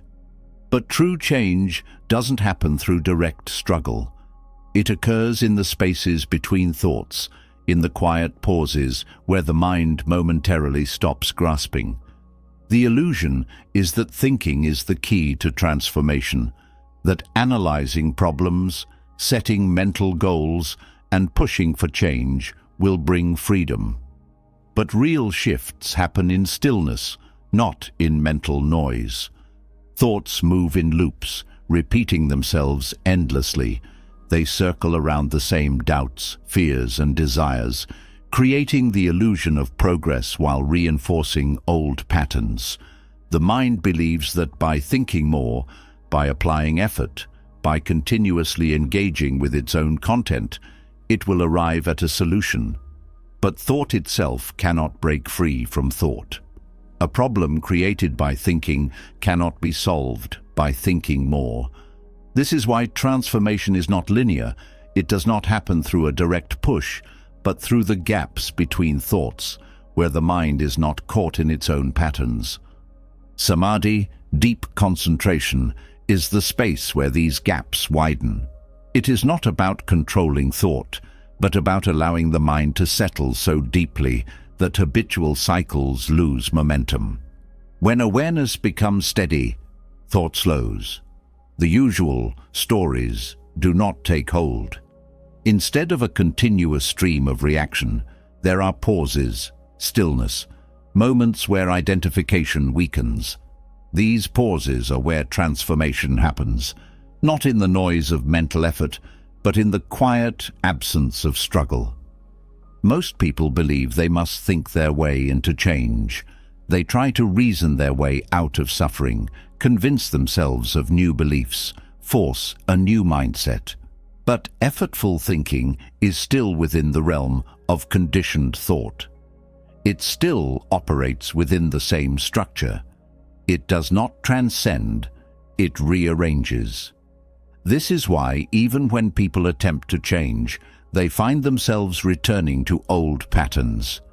Thought cannot escape its own limitations, but when the mind becomes still, something deeper shifts. The patterns lose power because they are no longer being fed. Meditation is not about suppressing thought, but about seeing its nature. When the mind is deeply focused, absorbed in presence, the habitual patterns of grasping and aversion weaken. The silence between thoughts grows wider. The identification with mental content fades. The mind no longer clings to each passing thought, no longer gets caught in reaction. This is not something that can be forced. It happens naturally when stillness is cultivated. These silent gaps are not empty. They are full of potential. In the absence of habitual thought, awareness becomes clear. It is no longer filtered through past conditioning. It no longer carries the weight of attachment. This clarity is where transformation happens. It does not come through mental strain, but through the absence of resistance. Thought cycles persist because they are constantly reinforced. Every time a fear-based thought is engaged with, it strengthens. Every time a craving is followed, the habit deepens. But when thought arises, and there is no reaction, no grasping, no belief in its importance, it loses power. It appears, but it does not take root. It moves, but it does not leave a trace. This is how patterns dissolve, not through force, but through non-engagement. Samadhi is not a mystical state, but a natural deepening of awareness. It is the mind resting in itself, free from distraction, free from the push and pull of conditioned thought. In this state, the usual noise fades. There is no attachment to the past, no projection into the future. The mind is simply present, and in that presence, transformation occurs, not because something is being done, but because everything unnecessary falls away. This is why meditation rewires thought patterns without effort. The usual mental habits weaken not by force, but by lack of attention. The mind that no longer clings to negative cycles no longer creates them. The more stillness deepens, the more space there is between thoughts, and in that space, freedom arises. For those who have spent a lifetime caught in overthinking, this truth is difficult to grasp. The idea that effort is not required for change seems counterintuitive, but effort reinforces the very patterns one seeks to break. It strengthens the illusion that struggle is necessary. In reality, struggle is what keeps suffering alive. When thought is left alone, without grasping or rejection, it naturally dissolves. The patterns that once seemed unbreakable begin to fade, not because they were fought, but because they were no longer believed in. Deep concentration is not about creating silence, but about allowing silence to reveal itself. When thought slows, awareness becomes sharper. The mind no longer jumps from one idea to the next, no longer clings to mental noise. This is not suppression, but refinement. It is the natural settling of the mind, just as a still lake reflects the sky without distortion. Transformation does not happen in a straight line. It does not move from one fixed point to another. It unfolds in the gaps, in the pauses, where the old patterns no longer hold power. The mind that is always engaged never experiences these gaps, never allows space for change to take root. But the mind that rests, that allows stillness to deepen, that does not interfere with its own movement, this mind undergoes radical transformation, not through force but through freedom. The old cycles continue only as long as they are believed in. Thought appears, the mind identifies with it, and the cycle repeats. But when thought arises and is seen without attachment, it no longer binds. It is like a sound passing through the air. It appears, but it does not remain. This is the nature of true transformation. It does not come from forcing thought in a new direction, but from letting go of thought altogether. The deeper the silence, the more profound the shift. Those who have experienced this directly understand that peace is not created, it is uncovered. It has always been present beneath the noise of thought. The work is not in changing the mind, but in stepping out of identification with it. When this happens, suffering dissolves on its own. The mind no longer fights itself, no longer seeks something outside of the present moment, no longer struggles to fix what was never broken. It simply rests, and in that rest, everything changes. Stillness reveals the gaps where change takes root. But transformation does not arrive in grand, sweeping moments. It unfolds in the smallest shifts, in the barely noticeable spaces where thought changes direction without force.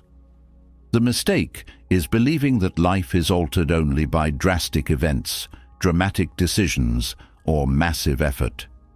In reality, the most profound transformations happen through the tiniest mental adjustments, the subtle shifts in perception that gradually reshape behavior, emotions, and understanding.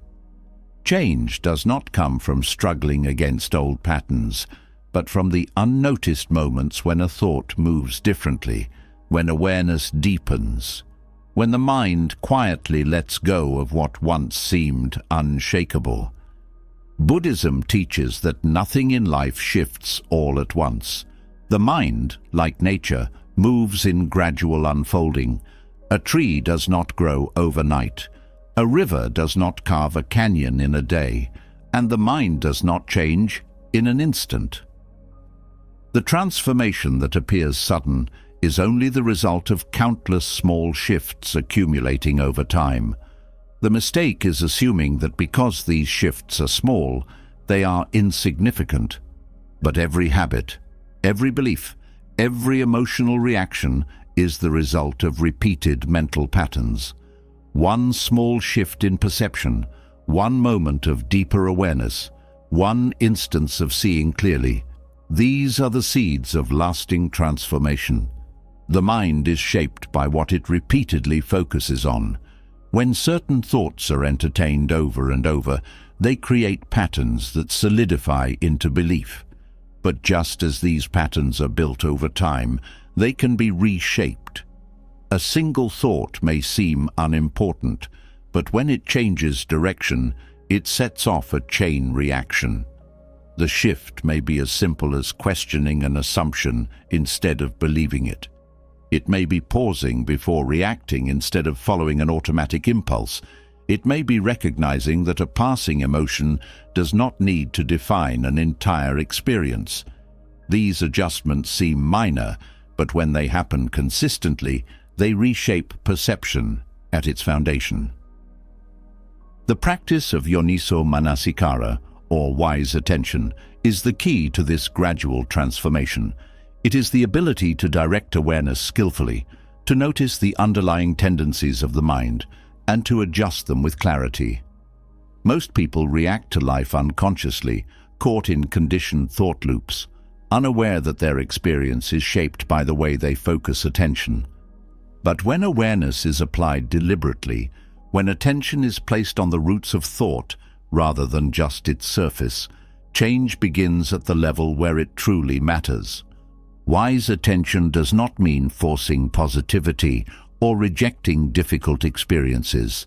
It means examining thought with precision, seeing the subtle ways the mind reinforces suffering, and gently shifting perspective without resistance. A thought arises. Without awareness, it is believed, reacted to, and followed. With awareness, it is seen as just a thought, questioned, and allowed to pass. This single moment of wise attention, repeated again and again, transforms the mind from within. Small shifts in thought reshape emotional responses. When the mind habitually reacts with frustration, anger, or fear, it is not because these emotions are inevitable, but because they have been reinforced over time. The way out is not in suppressing emotions, but in shifting how they are processed. Instead of reacting instantly, there is a pause. Instead of assuming a thought is true, there is a moment of questioning. Instead of being consumed by emotion, there is space to observe it. These micro-adjustments break the automatic nature of suffering. Behavior follows perception. The way a person sees themselves, others, and the world determines their actions. A mind that constantly feeds thoughts of inadequacy will act from insecurity. A mind that assumes the worst in others will interact with defensiveness. A mind that clings to expectations will experience disappointment. But when perception shifts, even slightly, behavior follows. When the mind starts recognizing its own patterns, change begins naturally.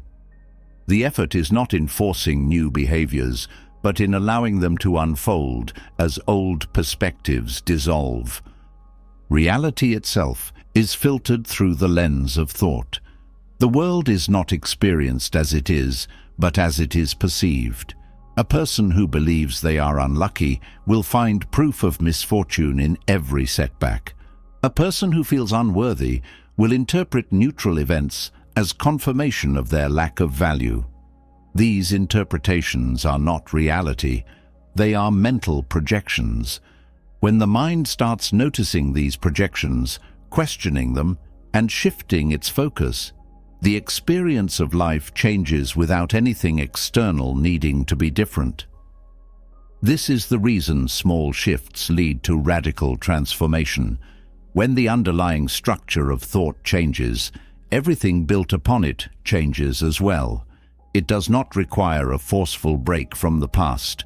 It requires repeated moments of awareness, gentle adjustments in perception, consistent recognition of thought patterns that no longer serve. Over time, these shifts accumulate. The mind that once reacted with fear begins responding with calm. The mind that once chased external validation finds contentment in stillness. The mind that once felt burdened by suffering realizes it is not trapped. Meditation deepens this process. Sitting in stillness, thought patterns become clearer. Instead of being lost in the constant movement of the mind, awareness watches thought arise and fade. This simple act of observing without grasping, repeated over time, weakens the grip of conditioned mental habits. The more frequently the mind returns to presence, the more naturally old patterns dissolve. The shift does not happen through effortful change. It happens in the unnoticed spaces where perception alters without resistance. A single moment of clarity, where the mind recognizes that it does not have to believe every thought, that it is not defined by fleeting emotions, that reality is not fixed by past conditioning. This moment is enough to set change in motion. Every great transformation begins with something small. A single crack in an old belief system weakens the entire structure. A single moment of presence interrupts years of habitual thought. A single shift in perception sets off a chain reaction that alters the course of a life. These shifts are not always dramatic. They happen quietly, subtly, in the spaces where awareness deepens and the mind no longer clings. The illusion is that change requires struggle, that to break free from suffering, one must fight against it. But fighting strengthens what is being resisted. The real path is in allowing the mind to see clearly, in letting perception adjust naturally. There is no need to force transformation. The mind, when given the space to observe itself, will unfold in its own way, at its own pace. This unfolding is the essence of freedom. It does not require external validation, dramatic realizations, or intense effort. It requires only the willingness to meet each moment with awareness, to recognize that thought is not reality, that perception can shift, and that transformation is always happening, not through force, but through the smallest movements of the mind toward clarity. The mind unfolds in small, unnoticed shifts, creating the reality that is experienced moment by moment. There is no sudden leap into transformation, no external force pulling circumstances into place. Yet, many believe that thoughts have the power to shape reality through attraction, that focusing on a desire will summon it into existence. This idea, popularized in many modern teachings, suggests that if the mind fixates on success, wealth, or happiness, these things will naturally be drawn toward it. But Buddhism offers a different perspective, one that does not rely on attraction but on causation, one that does not focus on forcing outcomes but on purifying the inner conditions that shape experience. Western manifestation theories revolve around the idea that thoughts send signals into the universe, attracting experiences that match their frequency. The belief is that by thinking positively and visualizing desired results, a person can reshape external circumstances. This approach assumes that thoughts alone create reality, that focusing on abundance will bring wealth, that imagining love will summon relationships, that picturing success will lead to achievement. While intention plays a role in shaping experience, this perspective overlooks a fundamental truth. Thoughts alone do not create reality. They must align with action, wisdom, and the deeper karmic forces that shape existence. Buddhism does not dismiss the power of thought, but refines the understanding of how it influences life. The mind is not a magnet that pulls things toward it. It is a field of energy that generates causes and conditions. The principle of karma is not about attracting what is wanted, but about setting the right causes for the right outcomes. A mind filled with anger does not simply attract more anger, it creates the conditions for suffering. A mind that cultivates patience and generosity does not merely pull kindness toward it. It plants the seeds that will naturally grow into peaceful circumstances. Change does not happen because of wishful thinking. It happens because of alignment with reality. This is why Buddhism places emphasis on inner purification rather than external attraction. The question is not whether the universe will respond to thought, but whether the mind is conditioned in a way that supports the outcomes it seeks. A person who visualizes success but carries self-doubt, laziness, or attachment to immediate comfort is not aligning with the causes of success. A person who fixates on love but remains trapped in emotional instability or fear of rejection is not creating the conditions for deep connection. The focus must shift from external results to internal cultivation. Thought purification is the process of clearing the mental field so that the right conditions can unfold naturally. This is not about forcing positivity or denying difficulty. It is about removing the distortions that block the mind from seeing clearly. A mind that constantly dwells in negativity, doubt, or fear is not simply attracting bad circumstances. It is operating from a limited perspective that reinforces suffering. When these mental obstructions are seen and released, the mind becomes lighter, more open, and more in harmony with beneficial causes. Karma functions not as a reward system, but as an intricate web of causes and effects. Every thought, word, and action sets something in motion.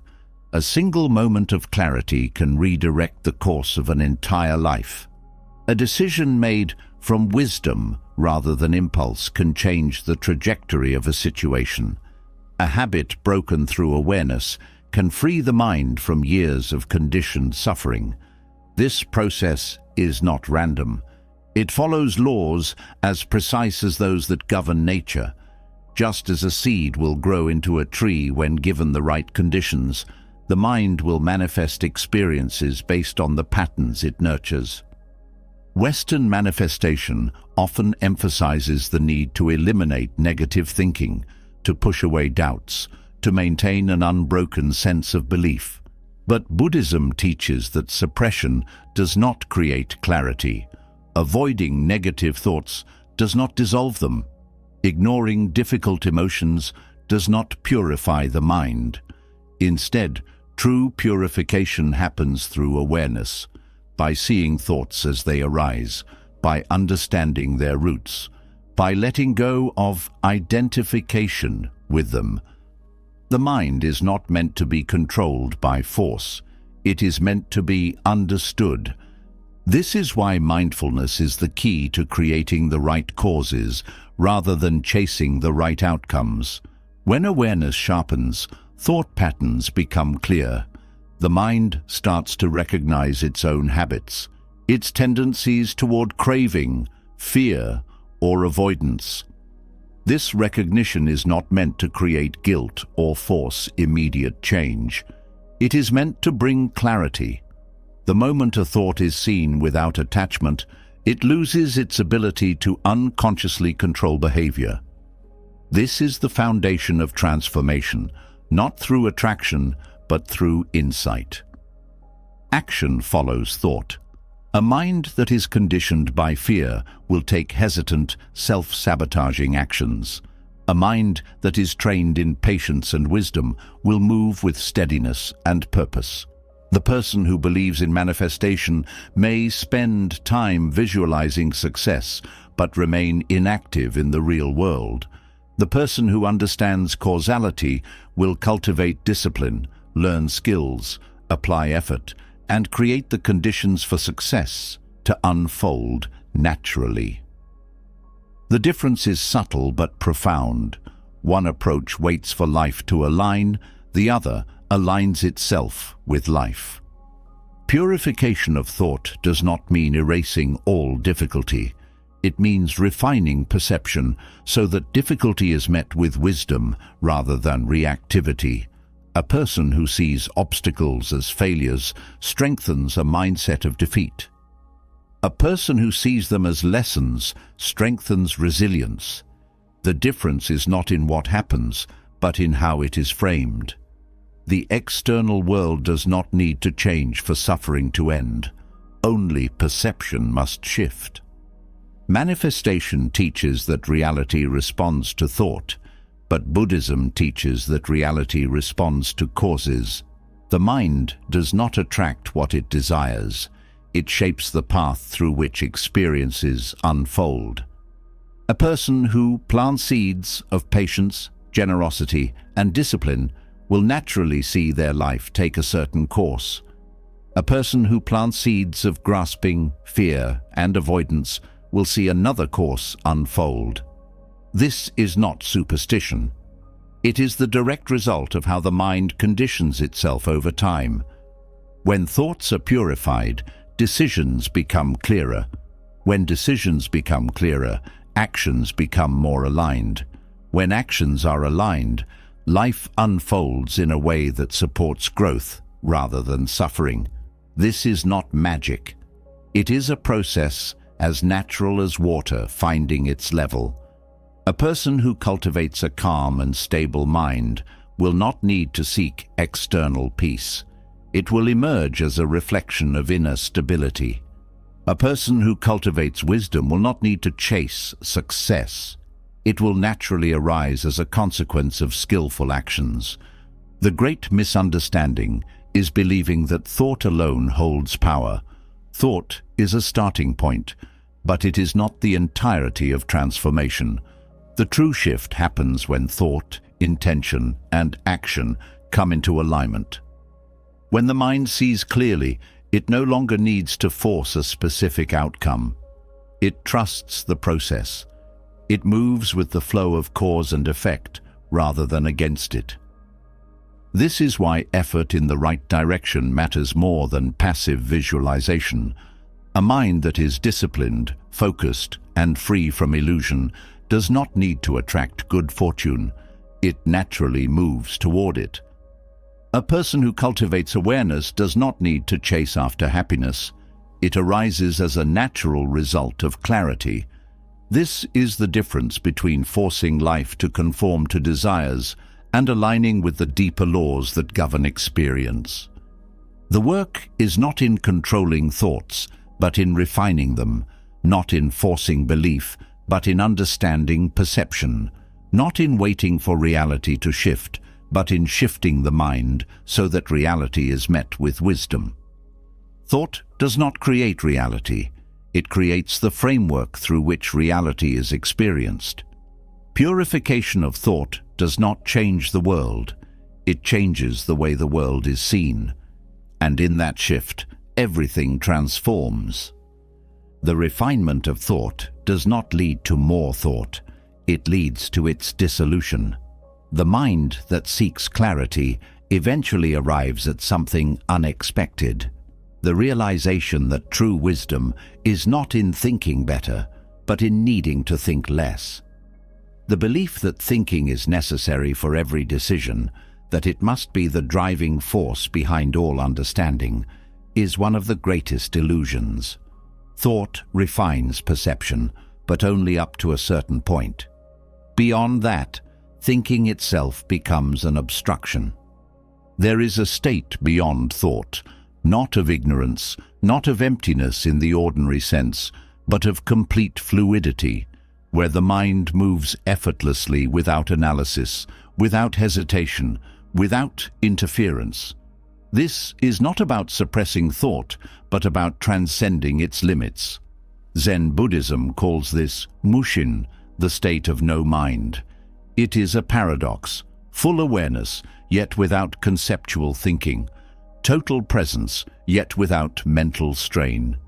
It is not passive emptiness, but a state of effortless wisdom, where the mind no longer clings to ideas, no longer cycles through unnecessary reflection, no longer wastes energy on overthinking. The great misunderstanding is believing that thinking is what leads to truth. But deep insight does not arise through mental strain. It appears when thinking dissolves.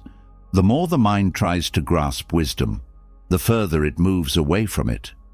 The more it tries to intellectualize understanding, the more fragmented it becomes. A person lost in thought may believe they are moving closer to truth, but they are often only reinforcing their own illusions.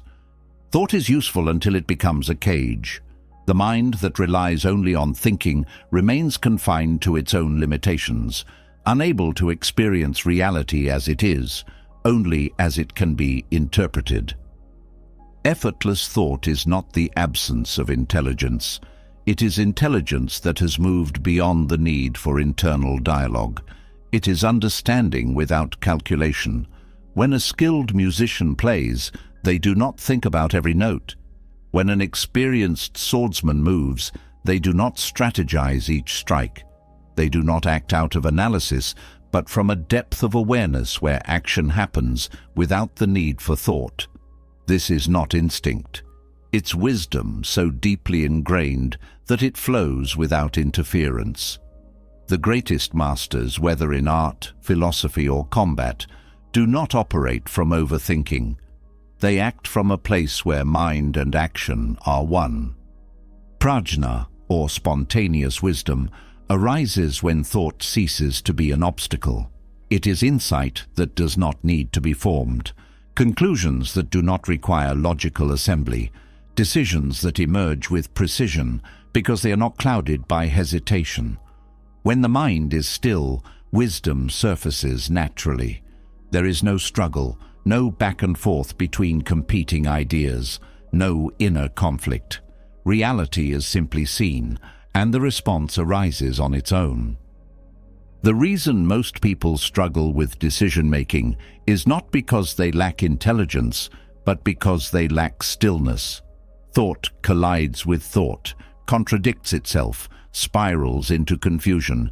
The mind hesitates, doubts, second guesses. It tries to plan too much, predict too much, control too much. But the more thought is relied upon, the more entangled it becomes. The mind that trusts in conceptual reasoning alone becomes slow, uncertain, easily disturbed. But the mind that moves with direct knowing is sharp, fluid, and unshakable. Meditation is not just about calming the mind. It is about seeing through the need for constant mental activity. Sitting in stillness, the mind naturally quiets. Thoughts may still arise, but without engagement, they pass. The more this is practiced, the more thought begins to refine itself. Unnecessary reflection fades. The need to narrate every experience disappears. The compulsion to analyze and dissect every moment weakens. What remains is clarity without effort. Most suffering is rooted in excessive thinking, overanalyzing the past, projecting into the future, constructing elaborate mental scenarios. All of these pull the mind away from the present moment, away from the direct experience of life. A person caught in thought is never truly here, never fully present. But the person who sees through thought, who allows it to move without clinging, experiences life with complete attention. This is not an escape from responsibility, but a return to direct experience, unfiltered by the weight of unnecessary mental activity. No mind does not mean dullness. It is the peak of awareness. It is not a lack of intelligence, but intelligence freed from its own limitations. It is not thoughtlessness in the sense of emptiness, but a fullness that doesn't require the constant effort of thinking. When thought is needed, it arises. When it is not, it disappears. There is no attachment to it, no grasping for certainty, no need to construct reality through internal dialogue. The mind conditioned by overthinking is slow, burdened by its own complexity. It hesitates, analyzes endlessly, struggles to find clarity. But the mind that has let go of this habit moves freely. It responds without hesitation, acts without doubt, sees without distortion. It is completely present, completely engaged, completely at ease. This is the way of no mind, not a state of blank emptiness, but of pure clarity, where thought no longer controls perception, where the self is no longer caught in the grip of its own ideas. This is why Zen places emphasis on direct experience over conceptual understanding. Words, philosophies, and intellectual frameworks all serve a purpose, but they are still secondary to the experience itself. A person can read about water for years, but will never understand it until they taste it. A person can study fire, but will never grasp its nature until they feel its heat. Thinking about truth is not the same as knowing it. To know, one must experience. To experience, one must move beyond thought. Meditation reveals this truth directly. As thought slows, perception sharpens. The mind becomes lighter, more open, more in tune with what is. It no longer strains to understand. It simply understands. This is why those who have trained their minds to this level move with effortless precision. They do not hesitate, do not waver, do not need excessive internal dialogue to know what must be done. Their actions are not random, but deeply aligned, emerging from a place of total presence rather than mental noise. Simplicity is the key. The mind that is weighed down by thought is a mind that is complicated, tangled in its own structures. The mind that has seen through thought is simple, direct, free. It does not resist life.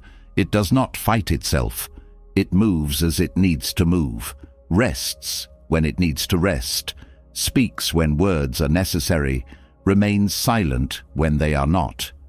This is not passive. It is the highest form of engagement because there is no distortion, no hesitation, no excess. Wisdom does not arise from intellectual effort. It arises when the mind is still enough to see clearly.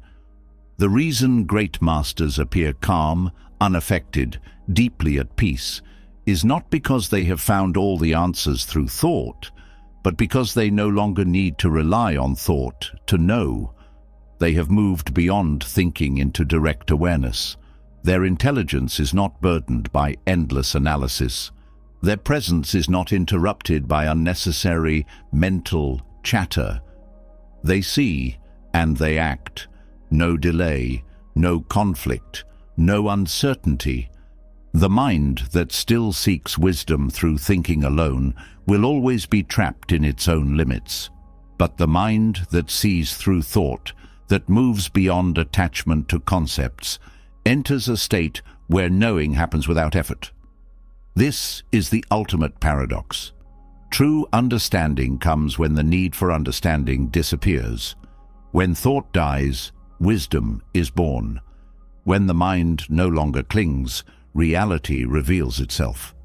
This is not the absence of thought, but its highest refinement, the ability to move through life without the burden of mental resistance, to think without thinking, to be fully present without needing to construct experience through the filter of internal dialogue. It is freedom in its purest form. Thought dissolves when the mind no longer clings, but its effects do not vanish so easily. What is left behind, even in the absence of active thinking, is the residue of every past thought, every unconscious habit, every unnoticed impulse. The mind is not an empty space where thoughts come and go without consequence. It is a living ecosystem, constantly shaped by what is allowed to take root and grow. Each thought, no matter how fleeting, plants a seed. Some seeds wither and die without much impact, while others grow into structures that shape perception, behavior, and reality itself. Nothing in the mind exists in isolation. What seems like a random thought is not truly random. It is the result of past conditioning, the continuation of a pattern, the reflection of what has been cultivated over time. A single moment of frustration may seem insignificant, but if reinforced, it strengthens a habit of impatience. A brief, self-critical thought may appear harmless, but if repeated, it deepens into self-doubt. The mind we live with today is the result of the thoughts we have nurtured, consciously or unconsciously. The mental ecosystem is not separate from external reality. The way the mind is conditioned determines how the world is perceived and interacted with. A mind trained in gratitude finds abundance in simple things. A mind conditioned by resentment sees hostility everywhere. A mind lost in fear projects danger onto neutral situations. The external world does not change, but the experience of it does, shaped by the inner patterns that filter every interaction. Most people assume that thoughts are private, that what happens internally stays within the mind. But thought patterns shape energy, presence, and action. A person who continuously feeds thoughts of insecurity does not just suffer internally. Their body language, tone, and decisions reflect it. They move through the world differently, unconsciously signaling their uncertainty, attracting experiences that reinforce their perception. A person whose mind is trained in self-assurance does not need to affirm their confidence out loud. It is embedded in their being, shaping how they respond to life. There is no such thing as an inconsequential thought. The mind does not erase what is entertained, even briefly. Every mental movement leaves an imprint. Some thoughts fade quickly, but others accumulate, merging with similar patterns, growing stronger through repetition. Over time, these patterns become the foundation of perception, dictating what is noticed, what is ignored, what is reacted to, what is dismissed. Mindfulness is the process of tending to this ecosystem with awareness. It is the recognition that every mental seed, if left unchecked, will grow into something. Most people allow thoughts to come and go without questioning their impact. They assume that as long as thoughts are not acted upon, they have no real effect. But thoughts do not need to manifest outwardly to create consequences. They shape internal reality first, influencing emotions, decisions, and energy. A negative thought indulged today may seem harmless, but if repeated, it lays the groundwork for future suffering. A habit of judging others, even if only internally, builds a mindset of constant dissatisfaction. A pattern of assuming the worst in situations creates an expectation of disappointment. The more these mental tendencies are entertained, the more they become automatic, shaping reality before it is even experienced. Thought is not neutral. It feeds cycles. Some cycles lead to suffering, others to clarity. A mind that is constantly distracted builds a habit of disconnection. A mind that returns to awareness builds a habit of presence. What is strengthened in small moments determines the default state of mind in all moments.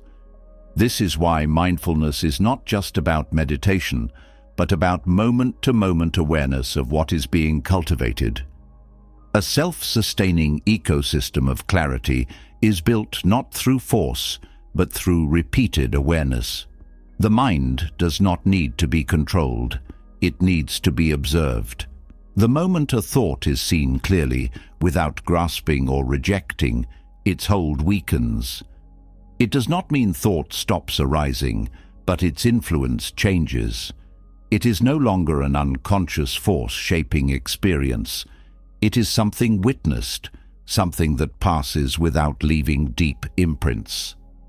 Clarity is not achieved through eliminating thought, but through refining attention.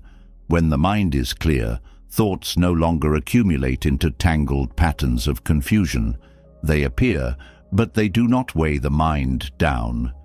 They arise, but they do not distort perception. This clarity is not about perfection. It is about fluidity, the ability to let thoughts come and go without grasping, without clinging, without reinforcing unnecessary cycles. Suffering arises when negative mental patterns become so deeply ingrained that they are mistaken for reality. A person who has fed anger for years does not experience it as a passing emotion. They see the world through its lens. A person who has nurtured self-doubt for decades does not recognize it as a thought pattern. It becomes their identity. But these identities are not fixed. They are the result of conditioning, and what has been conditioned can be unconditioned. The process of undoing harmful mental patterns does not require force. It requires consistent awareness, the willingness to notice thoughts without automatically believing them, the discipline to stop feeding cycles that no longer serve. Each time awareness meets a thought without reaction, the thought loses strength. Each time the mind returns to presence rather than being pulled into distraction, clarity grows. Thoughts interact with one another, reinforcing or weakening different tendencies. A moment of patience, repeated often enough, builds resilience. A habit of gratitude, even in small moments, rewires perception toward abundance. A commitment to meeting thoughts with awareness instead of indulgence weakens old patterns of suffering. The mind is constantly shaping itself, adapting to what it is most frequently exposed to. Understanding the mental ecosystem means recognizing that transformation does not happen all at once. No single moment erases all past conditioning, just as no single drop of water nourishes an entire forest. But each moment of awareness, each shift in perception, each small act of clarity contributes to the larger movement of change. The mind that was once tangled in unnecessary thought slowly untangles itself, not through struggle, but through the repeated choice to see clearly. A mind that is well tended does not need to force positivity or suppress negativity. It naturally gravitates toward balance. It does not need constant affirmation or mental discipline to remain stable. It's stable because it has been conditioned that way. Just as an untended garden becomes overrun with weeds, a mind left unobserved becomes dominated by unconscious patterns. But when cultivated with awareness, it flourishes on its own. This is why mindfulness is not a temporary practice, but a lifelong cultivation. The mind, like nature, is always growing something. The only question is whether what is growing leads to clarity or confusion, peace or suffering. The way thought is engaged with today determines the mental landscape of the future. A single moment of awareness may not seem transformative, but over time, these moments accumulate, creating an internal world that is no longer ruled by conditioned patterns, but by presence, clarity, and balance. The mental ecosystem is constantly shaping itself, growing in the direction of attention, habit, and awareness. But within this continuous unfolding, there are moments, rare yet powerful, where a single shift in perception changes everything. Most transformation is gradual, built through small adjustments over time, but there are times when a realization cuts through all conditioning, dissolving illusions in an instant. One thought, seen with absolute clarity, can shatter years of misunderstanding, unraveling patterns of suffering in ways that no amount of effort or repetition could achieve. The weight of a single thought is not in the thought itself, but in the depth of awareness that meets it.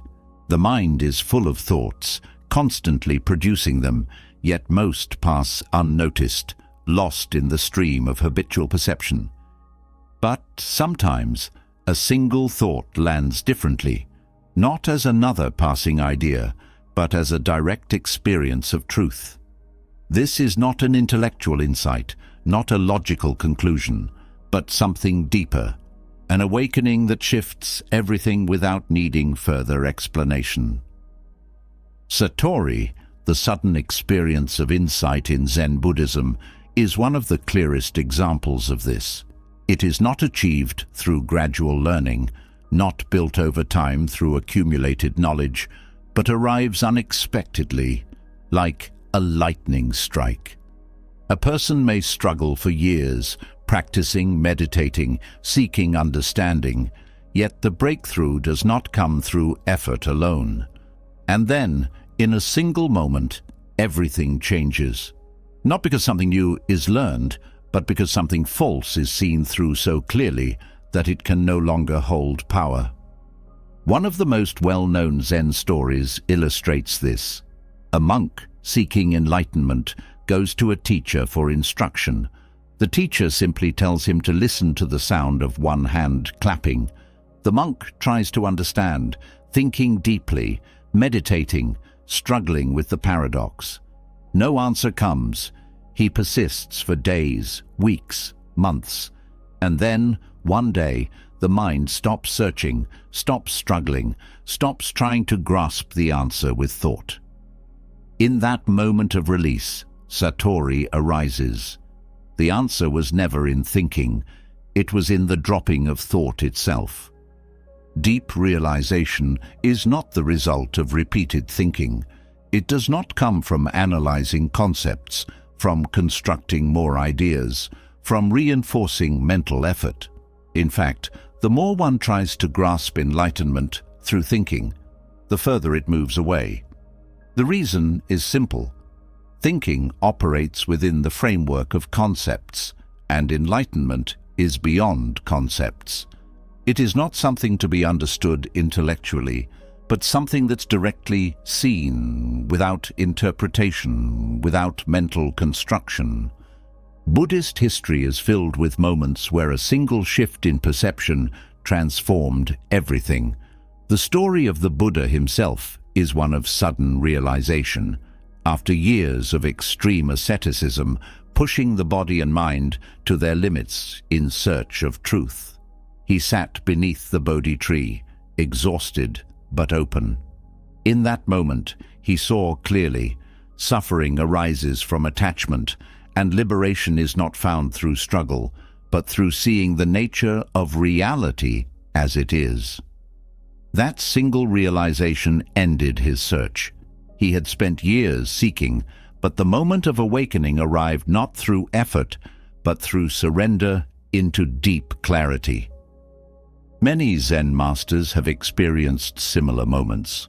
One heard the sound of a pebble hitting bamboo and was suddenly freed from all illusion. Another was enlightened when his teacher simply closed a door. These events were not special in themselves, the sound of bamboo, the act of closing a door, but the mind met them with absolute presence, free from conceptual interpretation. The realization was already there, waiting beneath all the accumulated mental noise. It only needed a single shift for everything to become clear. The problem is that most people expect transformation to come through slow, step-by-step progress. They assume that enlightenment is a process, that it must be built gradually through knowledge, effort, and discipline. And while practice does refine the mind, the breakthrough itself doesn't happen in increments. When realization comes, it comes fully, in a single moment, breaking through all layers of illusion at once. It does not require years of preparation. It requires only the right moment of seeing. A single mental shift, if deep enough, can rewire perception permanently. This is why some people who have suffered for years suddenly find peace, not because their external situation changed, not because they solved all their problems, but because they saw something differently, in a way that made suffering unnecessary. It is not the problems that change, it is the relationship to them. One moment of deep clarity can release attachments that have held the mind in suffering for a lifetime. This is why Buddhist teachings emphasize not just meditation or study, but direct seeing. To read about impermanence, to think about detachment, to understand non-self as a concept, these are not enough. These ideas must be experienced as truth, not as intellectual knowledge, but as something felt deeply, something so undeniable that the mind cannot return to its old way of seeing. The reason one thought can change fate is because perception shapes action, and action shapes reality. A person who believes they are trapped makes choices from that belief. A person who sees that they were never trapped to begin with moves differently, acts differently, responds differently. The external world may remain the same, but the experience of it shifts completely. This is not to say that effort and practice are useless. They create the conditions for realization, just as a tree does not grow without the right soil, water, and sunlight. But just as a tree does not grow through effort, Enlightenment doesn't come through force. It comes when conditions align, when the mind has been prepared, when the weight of illusion is light enough to fall away in an instant. This is why Zen emphasizes sudden awakening, not because gradual learning is unimportant, but because true realization is never gradual. It may take years to reach, but when it happens all at once. And once seen, it cannot be unseen. Many people continue to struggle with the idea that a single thought, a single insight, could shift everything. The conditioned mind resists it, believing that deep transformation must be difficult, that wisdom must be earned through suffering, that growth must be slow. But the truth is simpler. A person trapped in darkness does not need to climb out 1 inch at a time. They only need to see the door. Even outside of Buddhism, history is filled with stories of individuals who experienced a single moment that altered their entire path. A scientist who saw a falling apple and realized the nature of gravity. A poet who heard a phrase and found a lifetime of inspiration. A thinker who encountered a simple idea that changed the way they saw the world forever. These shifts do not come through trying harder. They come when the mind is open enough to receive them. The mistake is in believing that one must actively create these insights. They cannot be forced. They cannot be planned. They arise naturally when the mind is quiet enough, still enough, unattached enough to allow truth to reveal itself. This is why meditation, mindfulness, and self-inquiry matter, not because they directly cause enlightenment, but because they remove the barriers that prevent it. One mental shift is enough, not because thoughts have magical power, but because perception is the foundation of experience. Change perception, and the entire experience of life changes. The world remains, but the way it is seen becomes different. The weight that was once unbearable disappears, not because the situation changed, but because the mind is no longer holding on to it.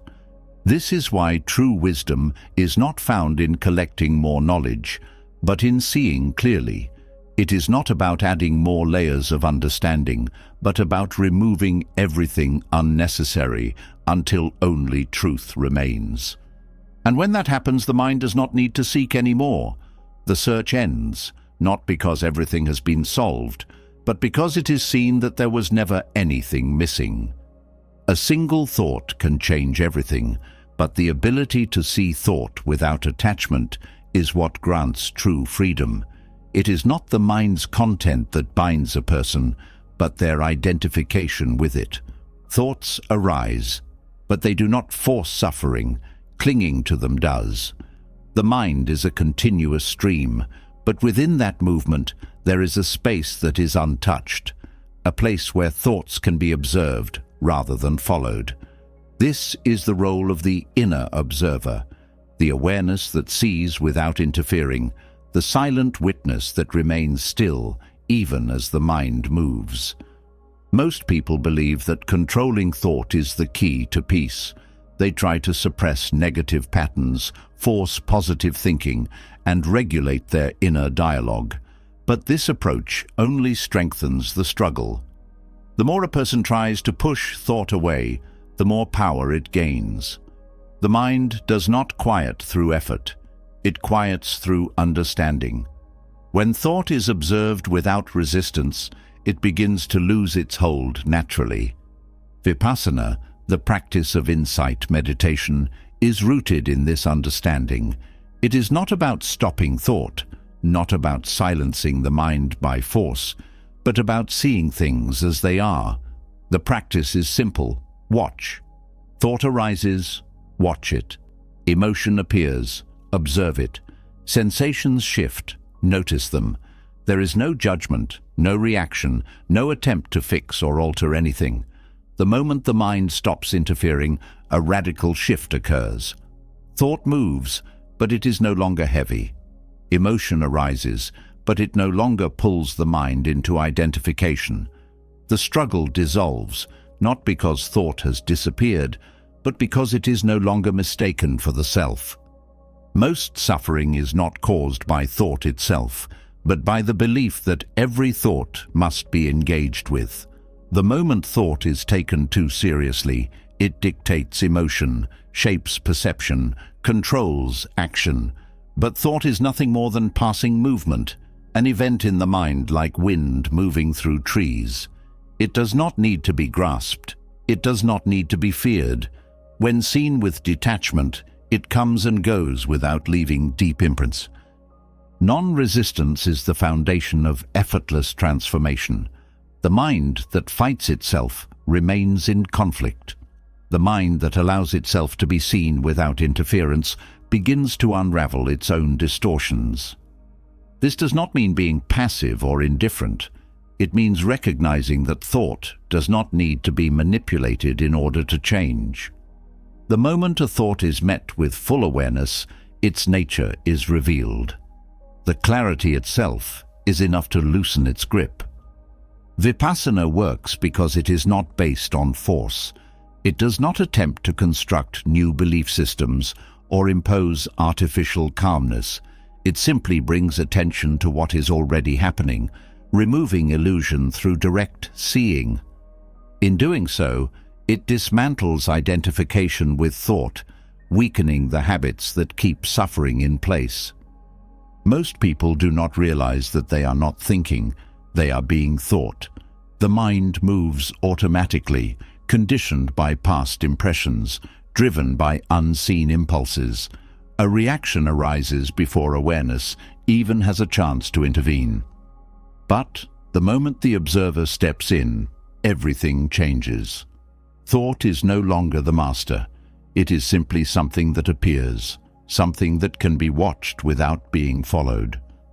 Detachment does not mean suppression. It does not mean ignoring or rejecting thoughts. It means seeing them with enough clarity that they no longer deceive. A thought arises, saying, "I am not enough." The untrained mind believes it, reacts to it, reinforces it. But the aware mind sees it as just another passing event, no different from a cloud moving across the sky. The thought has no inherent power. It only has as much influence as is given to it. When this is deeply understood, the need to fight against thought disappears. Thought no longer creates suffering, not because it has been eliminated, but because it is no longer believed in. It is no longer mistaken for truth. The mind may continue to generate stories, fears, judgments, but none of them stick. They come, they go, they dissolve before they have a chance to solidify into identity. This is why the greatest transformation happens not through control, but through awareness. The person who tries to eliminate negativity by force becomes trapped in an endless cycle of resistance. The person who simply observes with full attention discovers that negativity has no real substance. It is only an echo of past conditioning, a habit that fades when it is no longer reinforced. Vipassana reveals this directly. Sitting in stillness, awareness sharpens. The movement of thought becomes clear. The subtle shifts in emotion become visible. The automatic tendencies of the mind are exposed. But rather than reacting to any of it, the practice is simply to watch. The act of watching itself is the undoing of illusion. Non-resistance does not mean inaction. It means moving in harmony with reality rather than against it. A person who fights thought strengthens it. A person who watches thought without grasping weakens its influence. The process is not about eliminating the mind's movement, but about changing the relationship to it. The moment the observer becomes fully present, a shift occurs. Thought slows, not because it is being controlled, but because its momentum is no longer being fed. The mind, left to its own nature, settles. The noise that once seemed overwhelming becomes background movement. no longer something to struggle with. Effortless transformation is not the result of doing more, but of seeing more clearly. The habit of suffering is maintained through unconscious reaction. The habit of freedom is developed through conscious witnessing. What was once a constant internal battle becomes a quiet unfolding, a natural movement toward clarity. The greatest illusion is that thought must be controlled in order to be free from it. The truth is the opposite. Freedom comes when thought is left alone, when it is neither indulged nor suppressed, when it is allowed to arise and pass without interference. The act of watching with pure awareness is the highest form of discipline, not because it imposes restriction, but because it dissolves the need for it. A person who remains as the observer is unshakable. The mind may produce fear, but it is seen as just a thought. The mind may generate doubt, but it is recognized as nothing more than a passing impression. The entire structure of suffering begins to collapse because it is no longer being held together by unconscious belief. This is why the practice of observation is the most direct path to liberation. It does not require new concepts, new philosophies, new mental strategies. It only requires presence. When thought is seen as it is, without distortion, its power fades. When the mind stops clinging, reality reveals itself effortlessly. The observer is not something separate from the self. It is the self before it became entangled in thought. It is the awareness that has always been present, hidden beneath layers of identification. The process of waking up is not about becoming something new. It is about returning to what has always been there. Vipasana is not just a meditation technique. It is a way of being. It is the ability to move through life with clarity, to meet every moment with full awareness, to see thought without becoming trapped in it. It is the shift from being lost in the mind to being the witness of it. Non-resistance is the foundation. The mind does not need to be forced into silence. It only needs to be seen. Awareness itself is enough. In the space of pure observation, thought untangles. Illusions dissolve. Suffering loses its grip. And what remains is something beyond thought, beyond struggle, beyond effort. A state of clarity so natural that it needs no explanation, no validation, no striving. It simply is. Thoughts are not confined to the mind. They spill into the body, shaping movement, breath, posture, and even the state of health. The belief that thoughts are separate from physical existence is an illusion. The body and mind are woven together so intricately that they cannot be divided. The way a person thinks is reflected in the way they carry themselves, in the tension they hold, in the way they breathe. Every mental pattern leaves a mark, influencing not only emotions, but the entire physiological structure. Buddhism speaks of nama-rupa, the interplay between mind and body, emphasizing that neither exists independently. The mind directs the body, and the body influences the mind. Thoughts trigger chemical reactions, shaping hormones, heart rate, and immune function. The body, in turn, sends signals that reinforce certain mental states. A person caught in a cycle of stress carries that stress in their muscles, breath, and nervous system. A person who cultivates inner calm feels it reflected in their physical being, their ease of movement, their ability to rest without disturbance. Posture is one of the clearest expressions of thought. A mind that is anxious, defensive, or weighed down by fear produces a body that is tight, slouched, and constricted. Shoulders rise in tension, breath becomes shallow, muscles tighten without awareness. This is not a random occurrence. It is the physical imprint of thought patterns. The body does not just reflect emotion. it absorbs it, shaping itself according to the mind's internal landscape. The way breath moves through the body is another direct link to thought. A person locked in a state of worry breathes differently than someone at ease. Shallow, rapid breaths signal an overactive mind, reinforcing the loop of anxiety. Deep, slow breaths signal relaxation, allowing the mind to settle. The body is not merely responding to thoughts, it is shaping them in return. A habit of unconscious breathing reinforces mental restlessness, just as mindful breathing reinforces clarity and presence. Long-term thinking habits create patterns that are not just mental, but biological. A person who constantly anticipates problems conditions the body for stress. The nervous system remains on alert, muscles remain engaged, digestion is disrupted, sleep becomes restless. This is not a temporary state, it becomes the body's new normal. Chronic stress is not only a mental burden, it is a physical condition that manifests in tension, illness, and exhaustion. Negative thought patterns weaken the body over time. When the mind feeds on anger, resentment, or despair, the body bears the weight of those emotions.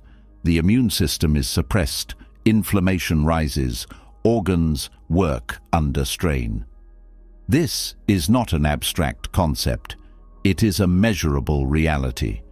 The mind-body connection is so strong that medical studies have repeatedly shown how stress contributes to disease, how emotions shape immune response, how mental states influence recovery and healing. But just as harmful thoughts shape the body negatively, conscious awareness can rewire it toward balance. Mindfulness is not only a tool for mental clarity, it is a way to reset the body's responses, to free it from the unconscious conditioning of past thought patterns. A person who becomes aware of their breath, their posture, their sensations, begins to interrupt old cycles. Tension that once remained unnoticed is released. Movements that were once rigid become fluid.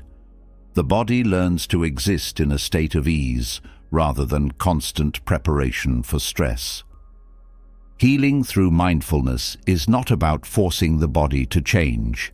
It is about removing the patterns that keep it locked in unnecessary suffering. The body does not need to be controlled. It needs to be listened to. Most people live disconnected from their own physical presence, unaware of how much unnecessary strain they carry. By bringing attention to these unnoticed states, change begins effortlessly. One of the deepest realizations in Buddhist practice is that suffering is not only in the mind, it is stored in the body. Years of accumulated stress, fear, and unresolved emotions do not just disappear. They remain embedded in muscle memory and posture, in the way energy moves. This is why meditation is not just about stilling thought, but about fully experiencing the body from within, noticing the patterns that have been ignored, releasing the layers of tension that were never questioned. A person who has lived in a state of emotional suppression often finds that when they sit in stillness, the body begins to speak. Tightness in the chest, constriction in the throat, an aching tension in the back. These sensations are not random.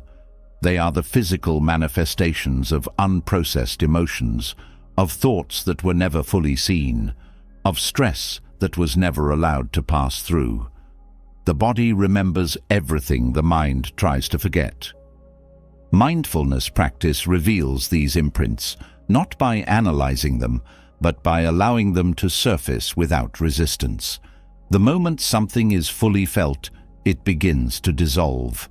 A deep breath, a moment of complete awareness, a release of tension, all of these can undo years of conditioned strain. This is why mindfulness is so effective in reducing stress-related illnesses, in alleviating chronic pain, in restoring balance to the nervous system. It does not force healing. It creates the space for healing to unfold naturally. The power of thought in shaping physical reality is most evident in the way people age. A person who carries a lifetime of unresolved stress shows it in their body. Wrinkles formed not just by time, but by habitual expressions of worry. Stiffness, created not by age alone, but by years of unconscious tension. Meanwhile, a person who has cultivated ease and presence radiates a different energy. Their movements remain fluid, their breath remains deep, their presence feels lighter. The difference is not in genetics alone, but in how the mind has conditioned the body over decades. There are monks who have lived into extreme old age with strength and vitality, not because they had special physical training, but because their minds were free. A person who does not carry stress unnecessarily, who does not hold on to resentment, who does not let fear settle in the body, remains light, even as years pass. The aging process does not accelerate because of time alone, but because of the accumulated weight of unresolved thought. This is why awareness is the most powerful tool for reshaping physical reality. When a person notices how their thoughts are affecting their body, they can interrupt the process before it turns into chronic pain, before it hardens into habitual tension, before it manifests as illness. A person who checks in with their breath throughout the day, who loosens the shoulders when they feel stress creeping in, who moves with conscious presence instead of automatic tension, is actively reshaping their own physical state. Healing through thought is not about suppressing pain or ignoring discomfort. It is about seeing the direct link between mental patterns and physical sensations, about breaking the cycle before it deepens. It is about bringing awareness to the moments when stress begins to build, rather than waiting until it has become unbearable. It is about unlearning the unconscious habit of carrying unnecessary strain, about letting the body return to its natural state of balance. The mind does not exist in isolation, and neither does suffering. Most people attempt to solve problems mentally while ignoring the body, or attempt to treat physical symptoms while ignoring the mind. But no real healing can occur without addressing both together. A person who constantly holds their breath cannot truly find peace, no matter how many positive thoughts they try to adopt. A person who carries emotional weight in their posture cannot fully move forward, no matter how much they try to change their mindset. Thought and body are one, and they must be understood as one. When mindfulness becomes a daily practice, the body begins to change. Stress that once lingered for hours dissolves in minutes. Fatigue that once felt overwhelming lifts more easily. Sleep improves, digestion stabilizes, energy flows without obstruction. These changes do not happen through willpower, but through the natural process of removing what no longer needs to be held. This is why meditation is not just about the mind. It is about resetting the entire system. When attention turns inward, when breath becomes conscious, when sensations are felt without resistance, the body begins to unwind itself. Healing is not something that needs to be forced. It is something that happens when the mind stops interfering, when awareness replaces unconscious tension, when presence becomes the default state instead of worry.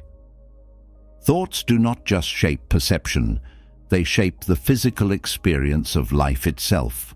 The way the body moves, the way energy flows, the way health unfolds is a direct reflection of the mind's conditioning. A person who understands this does not wait for illness to remind them to take care of their mind.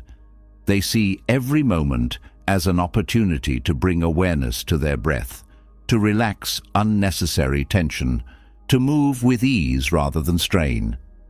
The greatest realization is that the body is not separate from thought. It is thought in form.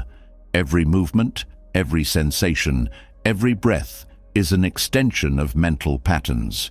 To change one is to change the other. And when this is deeply understood, life is no longer lived as a struggle between mind and body, but as a seamless flow, where awareness guides both toward harmony, balance, and effortless well-being. The mind moves in patterns, weaving thoughts together so seamlessly that it seems impossible to step outside them. Each thought pulls the next, like links in a chain, reinforcing emotions, shaping perception, and dictating action. Without awareness, these patterns continue endlessly, trapping the mind in cycles of stress, regret, and anticipation. But what if these patterns did not need to run their course? What if a single moment of awareness was enough to let a thought dissolve before it created unnecessary suffering?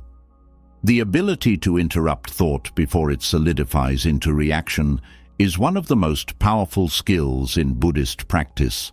The mind is constantly generating narratives, filling in gaps, creating stories where none exist. A single thought of doubt, if left unchecked, grows into hesitation. A moment of frustration, if indulged, turns into anger. A feeling of sadness, if reinforced, deepens into despair. But none of these emotions exist independently. They are all fed by thought. If the chain of thought is broken before it gathers momentum, suffering is prevented before it even begins. This is where the art of thought pauses becomes essential. Most people assume that thoughts must be completed, that every mental process must reach a conclusion. But this is an illusion. Thought does not need to be followed to its end. It can be left incomplete, allowed to dissolve midstream, before it takes hold of emotion, before it shapes reality. The ability to insert gaps between thoughts is not suppression. It is the highest form of mental discipline, a skillful way of preventing suffering without force, without resistance. Shikantaza, the Zen practice of just sitting, is one of the purest expressions of this principle. It is not meditation in the conventional sense. It is not about focusing on the breath, repeating a mantra, or trying to achieve a particular state. It is simply sitting, doing nothing, allowing thought to arise and pass without interference. In this stillness, a fundamental truth is revealed. Thoughts do not need to be completed. They can arise, but if they are not engaged with, they disappear on their own, leaving no trace. This is the secret to natural mind purification. Most people assume that clarity comes from analyzing thought, from working through every mental issue until resolution is found. But true clarity comes not from thinking more, but from thinking less. Not by suppressing thought, but by allowing it to pass without attachment. The moment thought is left alone, it dissolves. The mind begins to clear, not because effort is applied, but because there's no longer anything holding on to unnecessary patterns. The challenge is that the mind is addicted to completion. When a thought appears, the instinct is to follow it, to see where it leads, to resolve it like a puzzle that must be solved. This is why people replay conversations in their heads, why they imagine worst-case scenarios, why they dwell on the past and worry about the future. The mind does not like leaving things unfinished, but this very tendency is what traps it in endless loops of suffering. Breaking this cycle requires learning to let thought remain incomplete. When a worry arises, it does not need to be followed. When anger begins to form, it does not need to be justified. When the mind starts generating narratives, they do not need to be believed. Thought is only as powerful as the attention given to it. The moment attention is withdrawn, thought loses momentum, fading like a wave that never reaches the shore. This practice does not mean suppressing thoughts. It means seeing them with such clarity that their true nature is revealed. A thought is just a thought, nothing more. It is not reality. It is not truth. It is only mental movement, something that appears and disappears. When this is understood deeply, the mind stops clinging. There is no need to finish every thought, no need to let it run its full course. Most suffering is not caused by external events, but by the mind's inability to let go of unnecessary thoughts. A moment of irritation turns into hours of resentment because the mind keeps replaying the situation. A minor setback turns into self-doubt because thought keeps reinforcing failure. A single fear expands into overwhelming anxiety because it is fed by constant mental repetition. None of this is inevitable. If the thought is left alone before it takes root, the entire cycle ends before it begins. This is the power of inserting mindful gaps between thoughts.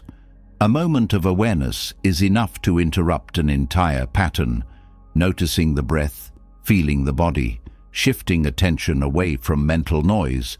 These small acts create space where thought would otherwise dominate. And in this space, suffering does not have a chance to take hold. It is important to understand that this process is not about forcefully stopping thought. That only creates more resistance. Instead, it is about noticing thought as it arises and choosing not to follow it. The mind may try to pull attention back, but each time awareness returns to the present moment, the cycle weakens. Thought loses its grip. The momentum of mental chatter slows. A stillness begins to emerge, not because thought has been eliminated, but because it is no longer given unnecessary attention. This is why meditation is not about controlling the mind, but about training it to let go. The more frequently thought is allowed to dissolve midstream, the easier it becomes. What once seemed impossible, letting go of worry, stopping the cycle of overthinking, preventing unnecessary emotional suffering, becomes natural. The mind begins to function differently, no longer rushing to complete every thought, no longer mistaking mental noise for reality. One of the greatest realizations in Buddhist practice is that most of what the mind produces is unnecessary. The vast majority of thoughts serve no real purpose. They do not provide insight. They do not solve problems. They do not lead to peace. They only reinforce patterns, strengthening habits that keep suffering in place. When this is seen clearly, the need to engage with every thought disappears. Thought loses its authority. The mind becomes lighter, less burdened, free to exist without being constantly trapped in its own processes. The ability to let thought go midstream is not just a meditative skill. It is a way of moving through life with clarity. A person who has trained their mind in this way does not get caught in unnecessary mental spirals. They do not waste energy replaying conversations, obsessing over things beyond their control, or creating problems that do not exist. Their thoughts arise, but they do not become entangled in them. They experience emotions, but they do not amplify them with unnecessary thinking. Letting go of thought midstream does not mean losing intelligence or awareness. In fact, it creates the opposite effect. When the mind is no longer cluttered with unnecessary thoughts, it sees more clearly. Decisions become easier, creativity flows naturally, understanding deepens. The constant mental noise that once consumed energy is no longer present, leaving behind a mind that is sharp, focused, and fully present. This is why the highest form of wisdom is not in thinking more, but in thinking less. Not because thought is bad, but because most thought is unhelpful. The ability to let go of unnecessary mental activity creates space for true insight, for spontaneous understanding, for clarity that is not clouded by habitual thinking. The person who masters this practice is no longer controlled by thought. They do not need to suppress it, nor do they need to follow it. They simply let it arise and pass, like waves on an ocean, without grasping, without resisting. In this state, the mind functions effortlessly. Thought no longer dictates reality. It is just something that comes and goes, leaving no residue, no burden, no unnecessary suffering. This is the path to mental freedom, not by controlling thought, but by seeing through it, not by suppressing the mind, but by allowing it to move without attachment.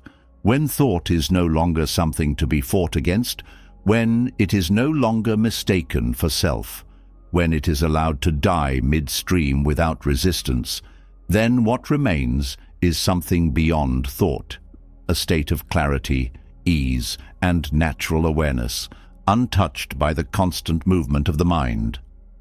Thoughts come and go like ripples on the surface of a vast ocean, but the real depth lies beneath. People spend their lives caught in the movement of these ripples, mistaking them for reality, chasing one thought after another, convinced that the next idea, the next realization, the next mental effort will finally bring peace. But true transformation does not come from thinking, it comes from seeing. No thought, no matter how profound, can match the power of direct awareness. Thought is always one step removed from reality, a mental shadow of what is. Awareness, on the other hand, does not interpret life. It experiences it directly, without distortion, without the limitations of conceptual thinking. This is the highest realization in Buddhism. Thoughts are not reality. They are reflections. People believe they must think their way to clarity, plan their way to peace, analyze their way to happiness. But thought alone cannot produce freedom, because thought itself is part of the illusion. The more one tries to change through thinking, the deeper they get trapped in the very patterns they seek to escape. The mind creates a problem, then tries to think its way out, reinforcing the illusion that something needs to be solved, that something is missing, that something must be figured out. But nothing is missing. The only thing that prevents peace is the belief that thought holds the key to it. Awareness transforms life faster than thought ever could. It does not need to force change. It dissolves illusion instantly. A person lost in thought believes their suffering is real, that their problems have weight, that their identity is shaped by the endless stream of mental activity. But the moment they step back, the moment they simply observe rather than engage, the entire structure begins to collapse. Thought has no substance when it is seen for what it is. Its power is only in its ability to distract. The second it is met with pure awareness, it loses its grip. This is why the shift from thinking about change to being change itself is so powerful. Most people assume they must plan their transformation, that they must strategize their way to wisdom, that they must construct a better version of themselves through mental effort. But real change is not a process.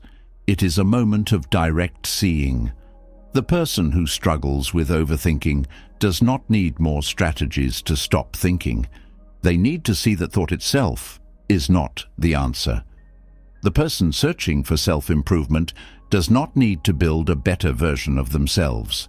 They need to see that the search itself is keeping them trapped.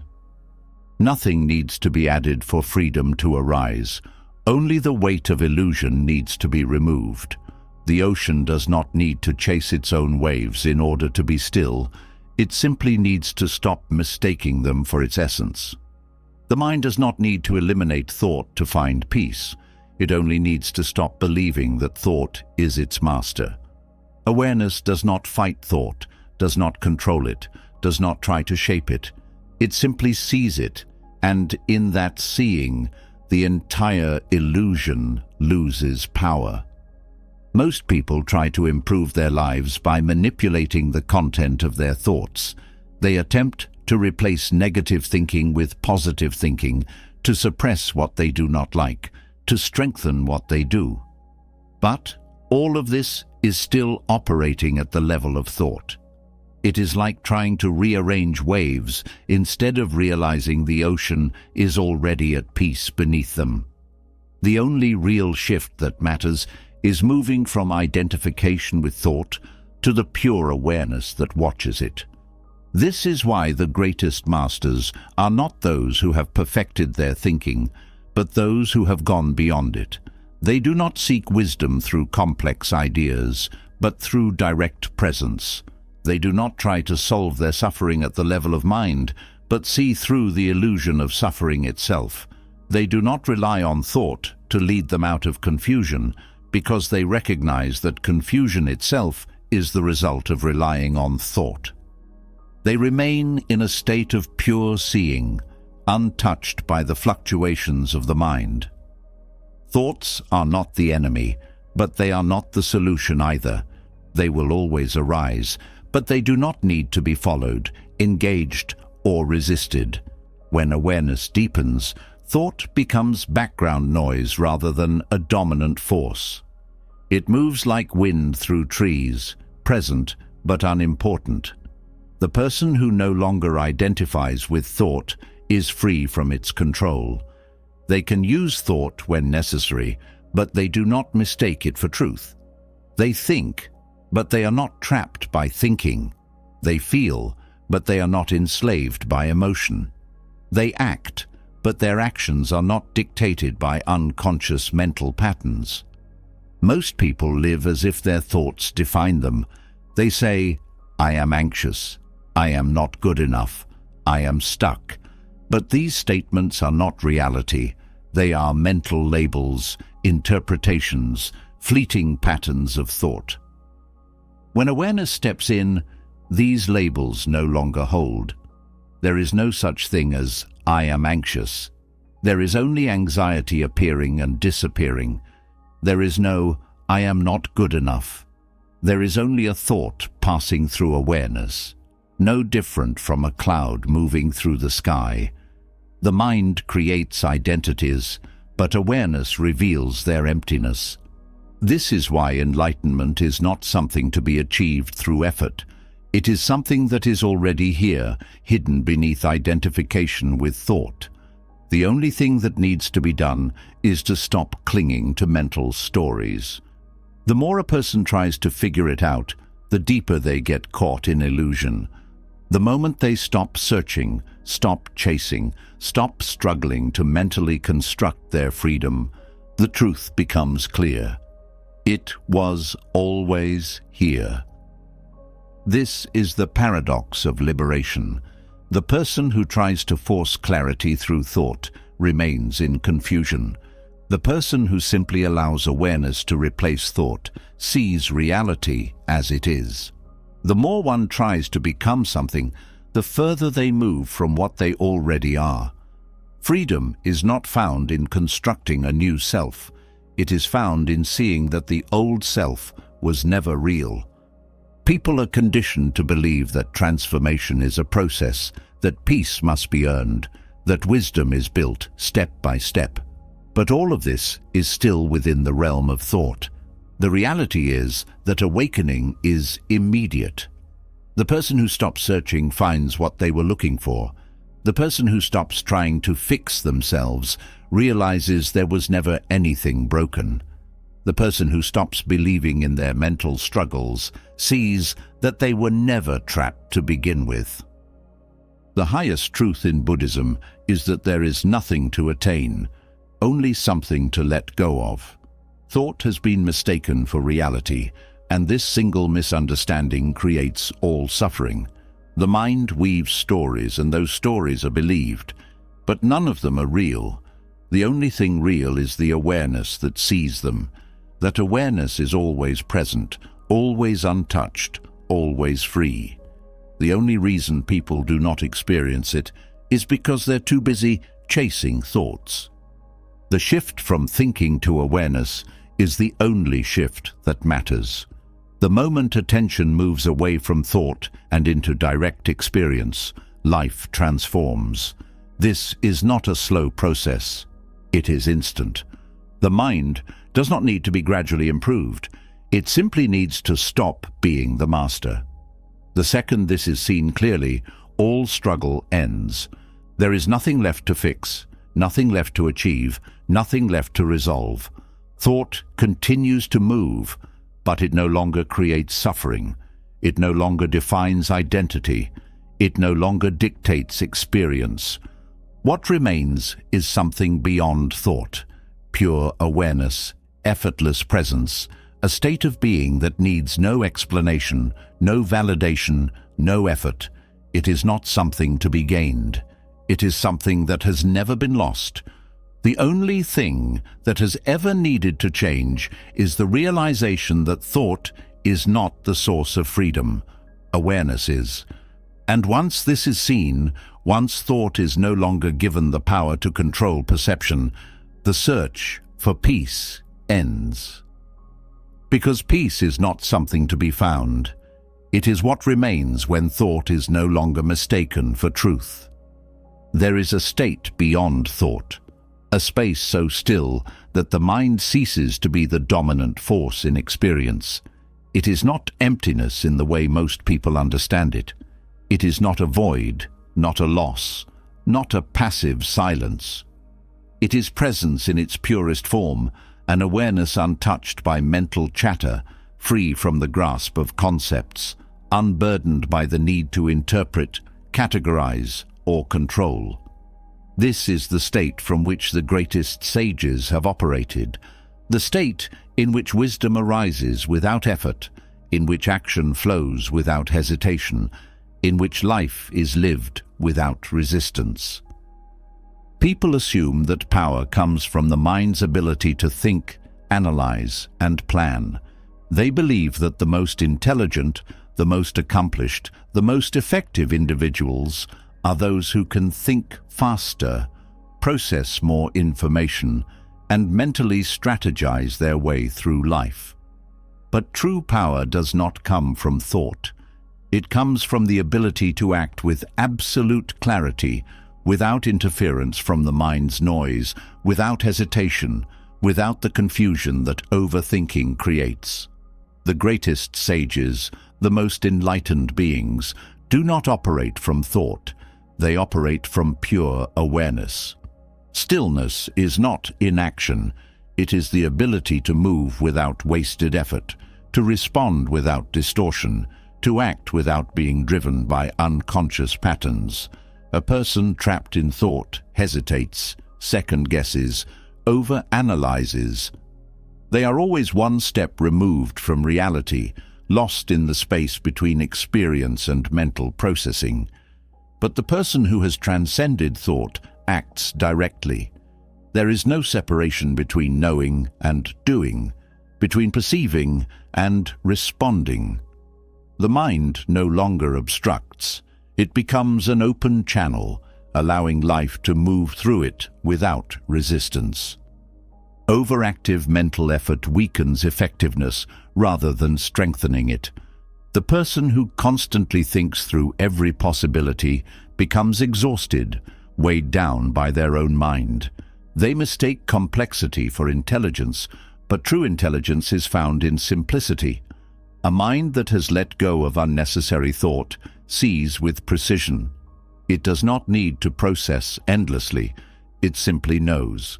The moment excessive thinking is abandoned, intuition sharpens, decisions become effortless, and action becomes immediate. This is why the greatest sages live without struggle. They do not need to force themselves to be disciplined, to constantly motivate themselves, to fight against their own habits. They move with the natural rhythm of existence, aligned with what is, rather than trapped in mental projections of what should be. They do not waste energy resisting reality, because they are not lost in thought-based illusions. Their stillness is not passivity. It is the highest form of mastery. The mind believes that more thought leads to better outcomes, but it is the opposite. The more thought dominates, the more reality becomes distorted. A person who thinks too much loses the ability to see clearly. They add unnecessary complexity where simplicity would have been enough. They create problems where none exist. They hesitate when action is needed. They dwell on the past and anticipate the future, never fully experiencing the present.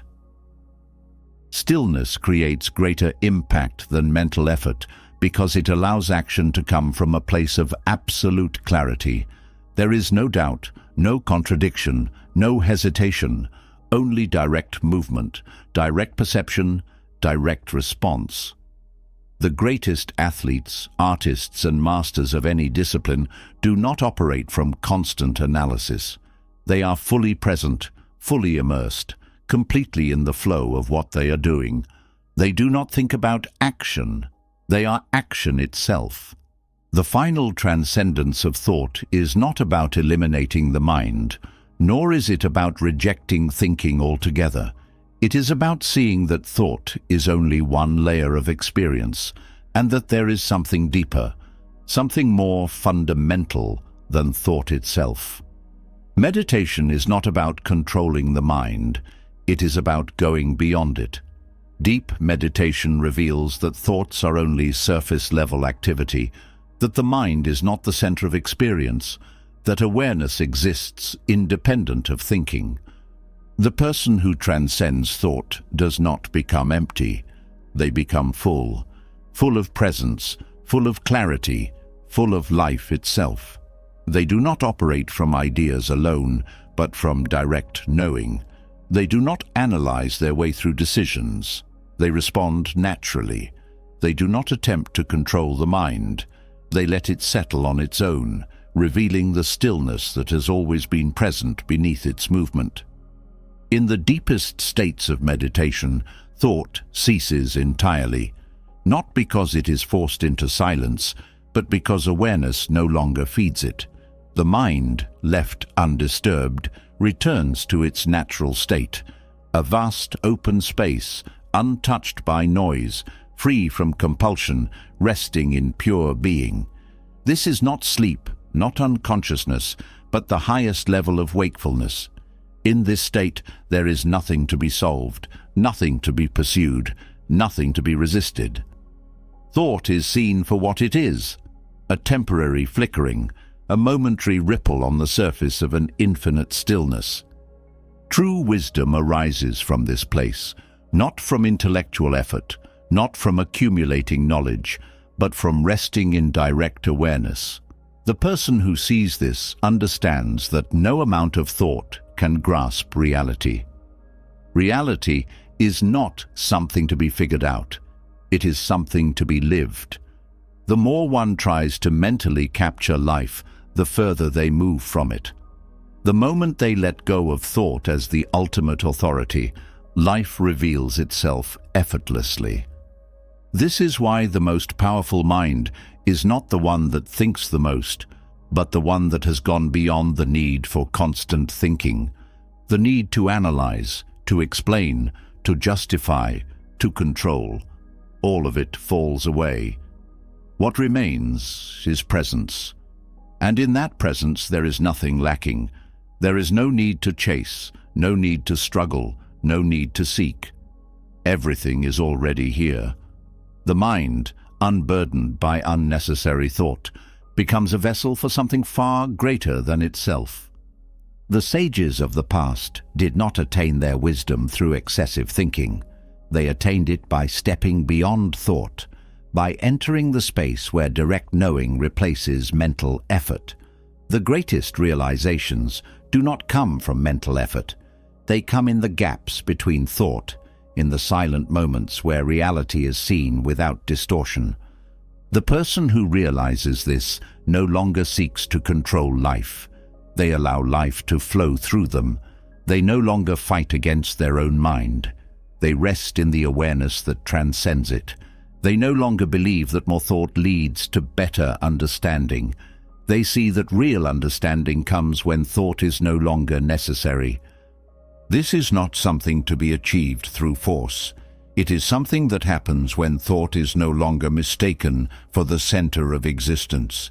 The moment a person sees that awareness exists before thought, beyond thought, independent of thought, the illusion collapses. They do not need to try to be still. Stillness is already there. They do not need to force clarity. Clarity arises naturally when interference stops. They do not need to fight against their thoughts. They simply stop believing that thought is where power lies. The most powerful mind is the one that is free from the need to constantly think. It is not that thought disappears completely, but that it loses its dominance. It no longer dictates reality. It no longer controls perception. It's no longer mistaken for truth. Thought arises, but it's no longer clung to. The mind remains open, clear, unobstructed. In this state, everything becomes effortless, not because life has changed, but because perception has shifted. This is the end of mental struggle, the final transcendence of thought itself, not by force, not by suppression, not by effort, but by the simple recognition that thought was never the source of power to begin with. Power has always belonged to awareness, and awareness needs no thought to be what it is. The mind has always been more than just a container for thoughts. It is the architect of experience, the silent force shaping perception, the unseen power directing life itself. But the greatest secret is this: you are not your thoughts. They come and go, rise and fall, flicker like shadows against a vast and boundless awareness. The moment you stop clinging to them, the moment you stop mistaking them for truth, you step into something far greater, an existence untouched by mental struggle, a mind free from the weight of unnecessary noise, a life no longer dictated by illusions. Every thought you entertain plants a seed. Some grow into suffering, some into wisdom, some into peace. The power has never been in the thought itself, but in the awareness that chooses whether to engage or let go. When you recognize this, thinking becomes a tool, not a master. You move from unconscious reaction to conscious creation. You step beyond limitation, beyond distraction, beyond the endless pull of mental narratives. Buddhist sages have shown that real transformation does not come from trying to force better thoughts, nor from chasing the mind endlessly in circles of over-analysis. It comes from stepping back, seeing thought for what it is, and resting in the awareness beneath it. In this space, clarity is natural, action is effortless, and peace is no longer something to seek. It becomes the ground upon which all experience unfolds. You now hold the key. The mind can be an endless maze or an open sky. It depends on where you place your attention. Will you continue to believe every thought that arises, or will you step back, see through the illusion, and reclaim the power that has always been yours? Now, I want to hear from you. What insight struck you the most? Which idea challenged the way you see your own mind? Leave a comment below, and let's continue this conversation. Your thoughts matter, but even more powerful than thought is your awareness of them. And if you found value in this, subscribe to the channel. There is so much more ahead, more wisdom, more clarity, more ways to step beyond illusion and into true freedom. Don't just learn, live it. I'll see you in the next one.